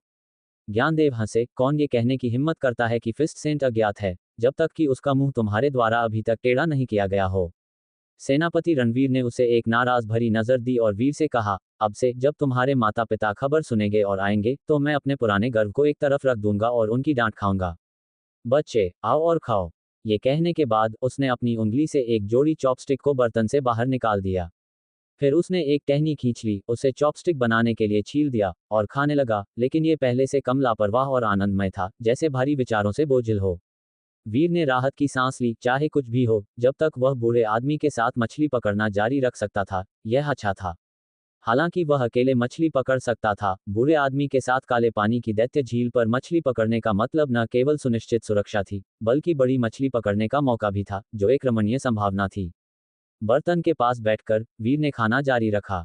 दूसरे चाचा, सोल सक्सेशन के बारे में हम खाओ और उसके बाद मैं तुम्हें वहां ले जाऊंगा। सेनापति रणवीर ने वीर पर एक नजर डाली और फिर जोर से मछली खाने लगे। वीर को राहत मिली और वह दिल से खाने और पीने लगा। ली परिवार का पैतृक हॉल डिवाइन जनरल मैंशन के सबसे गहरे हिस्से में स्थित था, जिसे एक पहाड़ की ढलान में उकेरा गया था। पहाड़ के बाहर सुरक्षा कड़ी थी, जिसमें भारी कवच पहने योद्धा थे, लेकिन ढलान पर सीढ़ियों पर केवल गिरे हुए पत्ते थे, खाली और शांत। समतल चौक पर राजसी और गंभीर पैतृक हॉल के बाहर कई बड़ी कड़ाही खड़ी थीं, जिनमें से अगरबत्ती की सुगंध आ रही थी। दो आकृतियां आकाश से उतरी, पैतृक हॉल के सामने चौक की ओर बढ़ रही थीं, और फिर पैदल ही सीढ़ियों पर चढ़ गईं। सेनापति रणवीर भी, जो बूढ़ा आदमी था, ने अपने सामान्य चंचल व्यवहार को रोक दिया और एक शांत अभिव्यक्ति अपनाई, क्योंकि उसने वीर को मापी हुई गति से सीढ़ियों पर चढ़ाया। दूसरे भाई, तुम यहाँ क्या करने आए हो? अंदर से एक शांत आवाज आई, जो एक शांत झील की तरह थी। सिर्फ आवाज ही किसी के असंख्य विचारों को शांत कर सकती थी। वीर ने अंदर देखा और कई पैतृक टैबलेट्स को प्रदर्शित होते देखा। उनमें से प्रमुख रूप से ली परिवार के संस्थापक डिवाइन जनरल ली तियानयुआन की एक सुनहरी मूर्ति खड़ी थी। पैतृक टैबलेट्स के सामने एक तरफ एक लंबी दाढ़ी और भौहों वाला एक बूढ़ा आदमी अकेले एक गद्दी पर बैठा था, जिसके सामने एक शतरंज की बिसात रखी हुई थी, खुद के खिलाफ खेल रहा था, धीरे धीरे अपनी चालें चल रहा था। निश्चित रूप से मैं यहाँ अगली पीढ़ी को ला रहा हूँ, ताकि पूर्वज देख सकें। सेनापति रणवीर ने दहलीज के पार कदम रखा और प्रवेश किया। ये सुनकर बूढ़े आदमी ने धीरे धीरे अपना सिर उठाया, और जैसे ही उसकी नजर वीर पर पड़ी, जिसने अभी अभी दहलीज के पार कदम रखा था, उसकी अविचलित आंखों में लहरों का एक संकेत प्रकट हुआ। Soul succession. ये बच्चा जुनय से भी छोटा लगता है। दूसरे भाई, तुम मजाक तो नहीं कर रहे हो, है ना? मैं मजाक कर सकता हूँ, लेकिन मैं अपने पूर्वजों के साथ मजाक करने की हिम्मत नहीं करता। सेनापति रणवीर ने उदासीनता से बात की। लंबी भौहों वाले बुजुर्ग ने थोड़ा अपनी भौहें सिकोड़ी, सोचते हुए कि यह वास्तव में ऐसा ही था। हालांकि उसका दूसरा भाई अक्सर लापरवाह होता था, वह इस पैतृक हॉल में हमेशा बहुत ही उचित था। उसने पूछा, क्या ऐसा हो सकता है कि यह बच्चा छोटा दिखता है, फिर भी वह 9 साल का है? 8 साल का, 8 साल का। लंबी भौहों वाले बुजुर्ग दंग रह गए, उनकी आंखों में भावनाओं की लहरें दौड़ गईं। क्या तुम कह रहे हो कि उसने 8 साल की उम्र में परफेक्ट ज्योतियान हासिल कर लिया? सही है। ये कहने के बाद सेनापति रणवीर फिर सुनहरी मूर्ति के सामने गद्दी पर चले गए और पूजा करने के लिए घुटने टेक दिए। वीर, यहाँ आओ। 3 बार सिर झुकाने के बाद उसने घुटने टेकते हुए धीरे से पुकारा। वीर तुरंत उसकी तरफ चला गया। घुटने टेको और पूर्वजों को सिर झुकाओ। वीर ने वैसा ही किया जैसा उसे कहा गया था। गद्दी पर घुटने टेककर और सम्मानपूर्वक एक एक करके सभी आत्मा टैबलेट्स को सिर झुकाया। सेनापति रणवीर ने अपना सिर उठाया और धीरे से कहा, वंशज सेनापति रणवीर, आज मैं कनिष्ठ को यहाँ लाया हूँ ताकि हमारे पूर्वजों की शिक्षाओं को सुन सके। कृपया हमें विरासत प्रदान करें। जैसे ही ये शब्द गिरे, ऊपर के कई आत्मा टैबलेट्स थोड़े कांपने लगे। वीर ने अपना सिर झुकाना समाप्त कर दिया था। जब उसने ऊपर देखा तो उसने आत्मा टैबलेट्स के सामने कई भूतिया आकृतियों को देखा जो हवा में बैठे थे। कुछ ने विद्वान के वस्त्र और सफेद गाउन पहने थे, अन्य भारी कवच में थे और कुछ के तो आधे शरीर गायब थे, केवल एक युद्ध ध्वज में लिपटे हुए थे। जाहिर है, ये ली परिवार के पूर्वज थे। तस्क, एक और बढ़िया पौधा। जो उद्यान क्षेत्र में पूर्णता, फिर भी एक युवा की हड्डी संरचना के साथ, सिर्फ 8 साल से थोड़ा अधिक पुराना, 20 साल पहले के उस छोटे साथी की तुलना में 3 अंक और भी शक्तिशाली। किसने सोचा होगा कि पिछले 100 वर्षों में मेरे ली परिवार का सौभाग्य इतना समृद्ध होगा? हमें उन युवाओं को चेतावनी देनी चाहिए कि वे अहंकारी न बने, अन्यथा ये बच्चा उनके लिए सबक होगा। कई भूतिया पूर्वजों ने धीरे धीरे बातचीत की और अपने विचार साझा किए। जब वीर ने पैतृक हॉल में प्रवेश किया तो उसने पहले ही अपनी असंख्य विशेषताओं को अस्थायी रूप से वापस ले लिया था। ये सुनिश्चित नहीं था कि ये पैतृक आत्माएं असंख्य विशेषताओं के छिपाने वाले प्रभावों को नजरअंदाज कर सकती हैं या नहीं। फिर भी अनावश्यक परेशानी को आमंत्रित न करना बेहतर था। ये बच्चा प्रतिभाशाली और चतुर है, मैं हस्तक्षेप नहीं करूंगा। तुम इसे प्रदान करो। ऐसी प्रतिभा के साथ केवल तुम जैसे पूर्वज ही इसे प्रदान करने के लिए फिट हो। कुछ आदान प्रदान के बाद कई पैतृक छायाएं धीरे धीरे फिर से फीकी पड़ गईं, आत्मा टैबलेट्स में लौट आईं। केवल 4 भूतिया आकृतियां अभी भी टैबलेट्स के ऊपर निलंबित थीं। उन्होंने बस वीर को चुपचाप देखा, बिना बोले। मैं भाला पकड़े हुए आकृति अभी बोलने ही वाली थी जब अचानक सुनहरे शरीर की केंद्रीय मूर्ति से प्रकाश का एक विस्फोट हुआ, जैसे कि वह जीवित हो गया हो। अन्य कुछ छायाएं भी देखने के लिए मजबूर हो गईं, तुरंत एक हल्के सिर झुकाने में अपने सिर झुकाए। जबकि बाकी आत्मा टैबलेट्स भी थोड़े कांप गए, एक लगभग समान आवाज उत्सर्जित करते हुए, हम हमारे पूर्वज को श्रद्धांजलि देते हैं। सुनहरी मूर्ति के सामने एक लंबी कदकाठी और चौड़े कंधों वाली आकृति पैरों को मोड़कर बैठी थी, जो अन्य छायाओं की तुलना में अधिक ठोस थी। उसकी विशेषताएं सुनहरी मूर्ति के समान थीं। यदि तुम मेरी शपथ को बनाए रख सकते हो तो तुम्हें मेरी विरासत प्राप्त होगी। मध्ययुगीन व्यक्ति ने वीर की ओर नीचे देखा, उसकी अभिव्यक्ति कोमल और शांत थी, बिना किसी लहर से परेशान हुए। वीर महसूस कर सकता था कि उसके बगल में बैठा बूढ़ा आदमी थोड़ा कांप रहा था, जो काफी उत्साहित लग रहा था, और उसने भी इस भूतिया आकृति को ली परिवार के मूल पूर्वज लीत्यानयुवान के रूप में पहचाना। हम हमारे पूर्वज को श्रद्धांजलि देते हैं। बूढ़े मालिक सेनापति रणवीर ने अपना सिर झुकाया और सिर झुकाया। वीर ने तुरंत उसका अनुसरण किया, उसकी नकल करते हुए। मेरे समय में मैंने सम्राट दयांग के साथ उनके अभियानों में उनका अनुसरण किया, पूरे डोंगहुआंग में अनगिनत राक्षसों और जनजातियों को वश में किया, और मैंने सम्राट से 2 शपथ ली थी जिन्होंने ली परिवार की महिमा को 1000 साल तक जारी रखा है। पूर्वज लीत्यानयुवान की आत्मा ने बात की। पहली शपथ यह है कि ली परिवार के लोग पतले और पतले के माध्यम से ली परिवार की रक्षा करने की शपथ लेंगे। दूसरी शपथ यह है कि महान आर्यावर्त साम्राज्य की मौत तक रक्षा करें, महान आर्यावर्त के साथ एक ही भाग्य साझा करें। क्या तुम ये कर सकते हो? बोलने के बाद लीत्यानयुवान ने अपनी नजर नीचे वीर पर टिका दी। वीर सदमे में दिख रहा था। ली परिवार की मौत तक रक्षा करने की शपथ। क्या ली परिवार का मतलब कुछ लोग थे या हर कोई? पैतृक हॉल घातक रूप से शांत था, सभी आंखें युवा बच्चे पर केंद्रित थीं, उसके बोलने का इंतजार कर रही थीं। एक लंबी चुप्पी के बाद वीर ने आखिरकार धीरे से बात की, पूर्वज, मेरी सुस्ती को क्षमा करें क्योंकि मैं भ्रमित हूं। बोलो, लीत्यानयुवान की आत्मा ने कहा, उसकी अभिव्यक्ति शांत थी। क्या ली परिवार की रक्षा करने का मतलब हर कोई है, जिसमें कबीले की शाखाएं भी शामिल हैं? वीर ने सावधानी से पूछा, क्या ये सुरक्षा उनकी रक्षा करने का मतलब है, या इसका मतलब यह है कि मैं उन्हें नुकसान नहीं पहुंचा सकता? तुम केवल सीधी वंश रक्षा करते हो। चूंकि यह सुरक्षा है, तुम स्वाभाविक रूप से उन्हें नुकसान नहीं पहुंचा सकते, अन्यथा यदि तुम उनके अंगों को काट दो और उन्हें सिर्फ एक सांस छोड़ दो, तो इसे अभी भी सुरक्षा माना जा सकता है। ली त्यानयुआन ने कहा, स्पष्ट रूप से शपथ की गंभीरता का संकेत देते हुए। वीर ने पूछा, तो क्या होगा अगर परिवार की सीधी रेखा में गद्दार हों, या अगर कोई मेरे खिलाफ साजिश रचता है? ऐसे पतितों को तुम उन्हें उन लोगों को सौंप सकते हो जिन्होंने अपनी आत्माओं को जारी रखने के लिए पैतृक हॉल में प्रवेश नहीं किया है। लेकिन अगर ऐसे पतित पहले मुझ पर हमला करते हैं या घात लगाते हैं, तो क्या मैं केवल छिप पाऊंगा? वीर ने बात की, जो मेरी आत्मा को विरासत में लेता है उसी क्षेत्र के भीतर शाही परिवार को छोड़कर वह जय होगा। ली त्यानयुआन ने उदासीनता से कहा, यदि तुम उनसे बचना चाहते हो तो ये सहज है। यदि तुम अपने क्षेत्र से ऊपर वालों का सामना करते हो तो तुम्हें बस अपने जीवन के लिए भागने की जरूरत है, अनावश्यक वीरता की कोई आवश्यकता नहीं है। क्या होगा अगर वे मेरे सामने मर जाते हैं जब मैं खड़ा होकर कुछ नहीं करता? तुम्हें उन्हें बचाने के लिए हस्तक्षेप करना होगा, भले ही वे अयोग्य हों, ली त्यानयुआन ने कहा। हालांकि जब अयोग्य न्याय का सामना करते हैं तो तुम अनुपस्थित रहना चुन सकते हो, ताकि तुम्हारी दिल की शपथ नहीं टूटेगी और तुम्हें चोट नहीं पहुंचेगी। वीर ने एक पल के लिए सोचा। वह वास्तव में एक समाधान हो सकता था, लेकिन ये थोड़ा अनुचित लगता है ना? एक प्रतिभाशाली के रूप में उसी क्षेत्र में एक ली परिवार के साथी का सामना करना, वह केवल दूर छिप सकता था। भले ही दूसरे पक्ष को दुर्भाग्य का सामना करना पड़े और वह इसका गवाह बने, उसे फिर भी मदद करनी होगी। ये काफी अनुचित लगता है।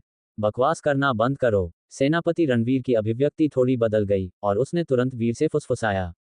ली त्यानयुआन की वीर आत्मा हालांकि गुस्सा नहीं हुई बल्कि शांत होकर वीर को देखा और धीरे धीरे कहा, वास्तव में यह उचित नहीं है, लेकिन क्या तुम जानते हो कि मैं पैतृक मंदिर में पैतृक आत्माओं को सफल करने के योग्य प्रतिभाओं को ऐसी अन्याय सहने और ऐसी दिल की शपथ लेने के लिए क्यों कहूंगा?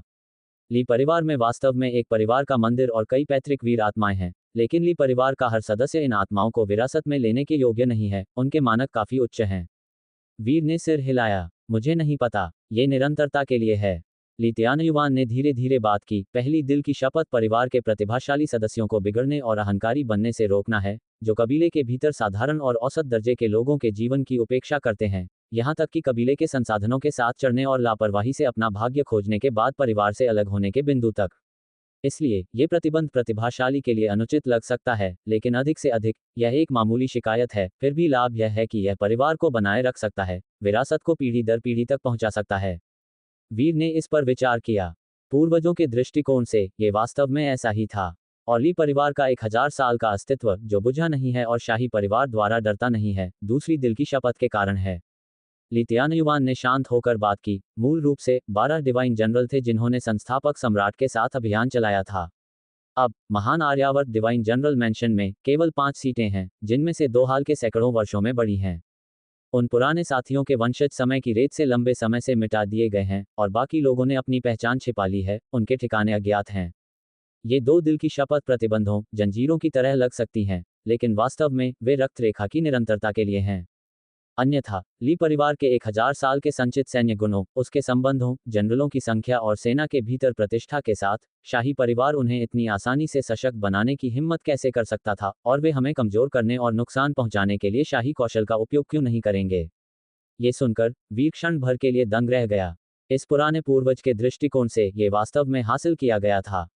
लाभ नुकसान से अधिक थे। एक डिवाइन जनरल वंश के लिए सिर्फ एक आकस्मिक टिप्पणी के साथ 1000 साल तक जारी रहना, इसकी कठिनाई साधारण लोगों की कल्पना से परे थी।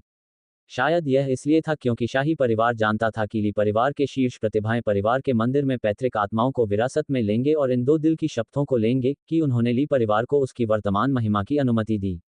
अब जब तुम पूरी तरह से अवगत हो, क्या तुम दिल की शपथ लेने के लिए तैयार हो? ली त्यानयुआन ने शांत लेकिन ईमानदारी से पूछा। वीर ने सोचा और अनिर्णित रहा, अभी भी अनिश्चित था कि क्या करना है। उसे हमेशा ऐसा लगता था कि ये 2 दिल की शपथें ली परिवार पर एक अभिशाप की तरह थीं। हालांकि उन्होंने 1000 साल की महिमा सुनिश्चित की, क्या वे एक तंग बेड़ी भी नहीं थीं? पीढ़ियों का सम्मान, वीर आत्माओं से भरा ये हॉल, पिछली पीढ़ी में 9 में से 6 युद्ध में मर गए, हर पीढ़ी में कितने लोग स्वाभाविक मौत मरे। इसके बजाय परिवार के भीतर के साधारण सदस्य ज्यादातर संरक्षित और अपनी बुढ़ापे का आनंद लेने में सक्षम थे। एक प्रतिभाशाली होना ली परिवार में यह एक दुर्भाग्य से अधिक लगता था, क्योंकि उन्हें पूरे ली परिवार का भार अपने कंधों पर उठाना पड़ता था। इस मामले में एक मार्शल मंदिर से आत्मा को विरासत में लेना बेहतर होगा, कम से कम मुक्त और आसान होने के लिए। ली त्यानयुआन ने वीर की हिचकिचाहट को समझा, उसकी आंखों में ठंडक का एक निशान चमक गया और फिर उसकी आकृति धीरे धीरे फीकी पड़ गई, केवल उसकी गूंजती आवाज बची। ये बच्चा प्रतिभाशाली है लेकिन इसमें दृढ़ संकल्प की कमी है, उसे और विचार करने दो। अन्य स्मारक टैबलेट्स थोड़े काम गए, जैसे कि पूर्वज को विदा करने के लिए, और फिर भी मौन हो गए। सेनापति रणवीर चौंक गया, फिर उसने वीर को असहायता से देखा, लेकिन पैतृक टैबलेट्स के सामने और कुछ नहीं कहा। इसके बजाय वह एक गहरे धनुष के साथ खड़ा हो गया और फिर वीर को परिवार के मंदिर से बाहर ले गया। ये देखकर वीर को राहत की एक अवर्णनीय भावना महसूस हुई और उसने बूढ़े सेनापति का अनुसरण किया। जाने से पहले उसकी नज़र अनैच्छिक रूप से शतरंज की बिसात पर पड़ी। वह खुद को रोक नहीं सका, उसके पास एक शतरंज का दिल था। जैसा कि ज्ञानदेव ने एक बार कहा था, 1000 हथियारों के बीच तलवार का प्रेमी पहले तलवार देखेगा। वह केवल स्नेह का चरण है, जब ये दिल को पकड़ लेता है तो क्या कहना। 10,000 चीजों के बीच वीर पहली नज़र में शतरंज की बिसात को देखेगा। बुजुर्ग, 7वीं पंक्ति, 13वें स्थान पर काला मोहरा जीत सकता है, उसने कहा। बोलने के बाद वीर ने अपने दूसरे चाचा का अनुसरण करते हुए परिवार के मंदिर से बाहर निकल गया। बाहर हल्की बारिश शुरू हो गई थी, एक पतली अंतहीन बारिश। सेनापति रणवीर ने आह भरी। यह मछली पकड़ने के लिए सही समय था, जिसमें झील ताज़ा पानी को आत्मसात कर रही थी और दैत्य मछली हवा लेने के लिए ऊपर आना पसंद करती थी, लेकिन इस समय वह मूड में नहीं था। ज्यादा मत सोचो, बस खुद पर विचार करो। सेनापति रणवीर जानता था कि वीर चंचल था, बंधने के लिए अनिच्छुक था और उसे बात नहीं कर सकता था। लड़का बहुत छोटा था और कभी कभी मनमानी करता था। वीर ने सिर हिलाया। बुजुर्ग ने खुद परिवार के मंदिर में आत्मा को विरासत में लिया था, जिसने दिखाया कि लापरवाह लगने के बावजूद वह परिवार के लिए गहराई से चिंतित था। मंदिर के अंदर लंबी भौहों वाले बूढ़े आदमी ने अपनी नज़र वापस ले ली। वह वीर से परिचित नहीं था और न ही उसे परवाह थी कि वीर कैसा महसूस करता था, क्योंकि वह आखिरकार वापस आ जाएगा। जैसे ही उसकी आंखें शतरंज की बिसात पर वापस पड़ीं, उसकी उंगलियों ने धीरे से एक मोहरा पकड़ा जो एक चाल चलने वाला था, जब उसने अचानक एक नर्म विस्मय व्यक्त किया। तो दोस्तों, ये था आज का सफ़र जेएस नॉवल वर्ल्ड के साथ, जहां हर कहानी में होता है ट्विस्ट और थोड़ी सी मस्ती। अगर आपको मज़ा आया तो लाइक, शेयर और सब्सक्राइब करना मत भूलिएगा। मिलते हैं अगले एपिसोड में, तब तक बने रहिए जेएस नॉवल वर्ल्ड की अद्भुत दुनिया के साथ।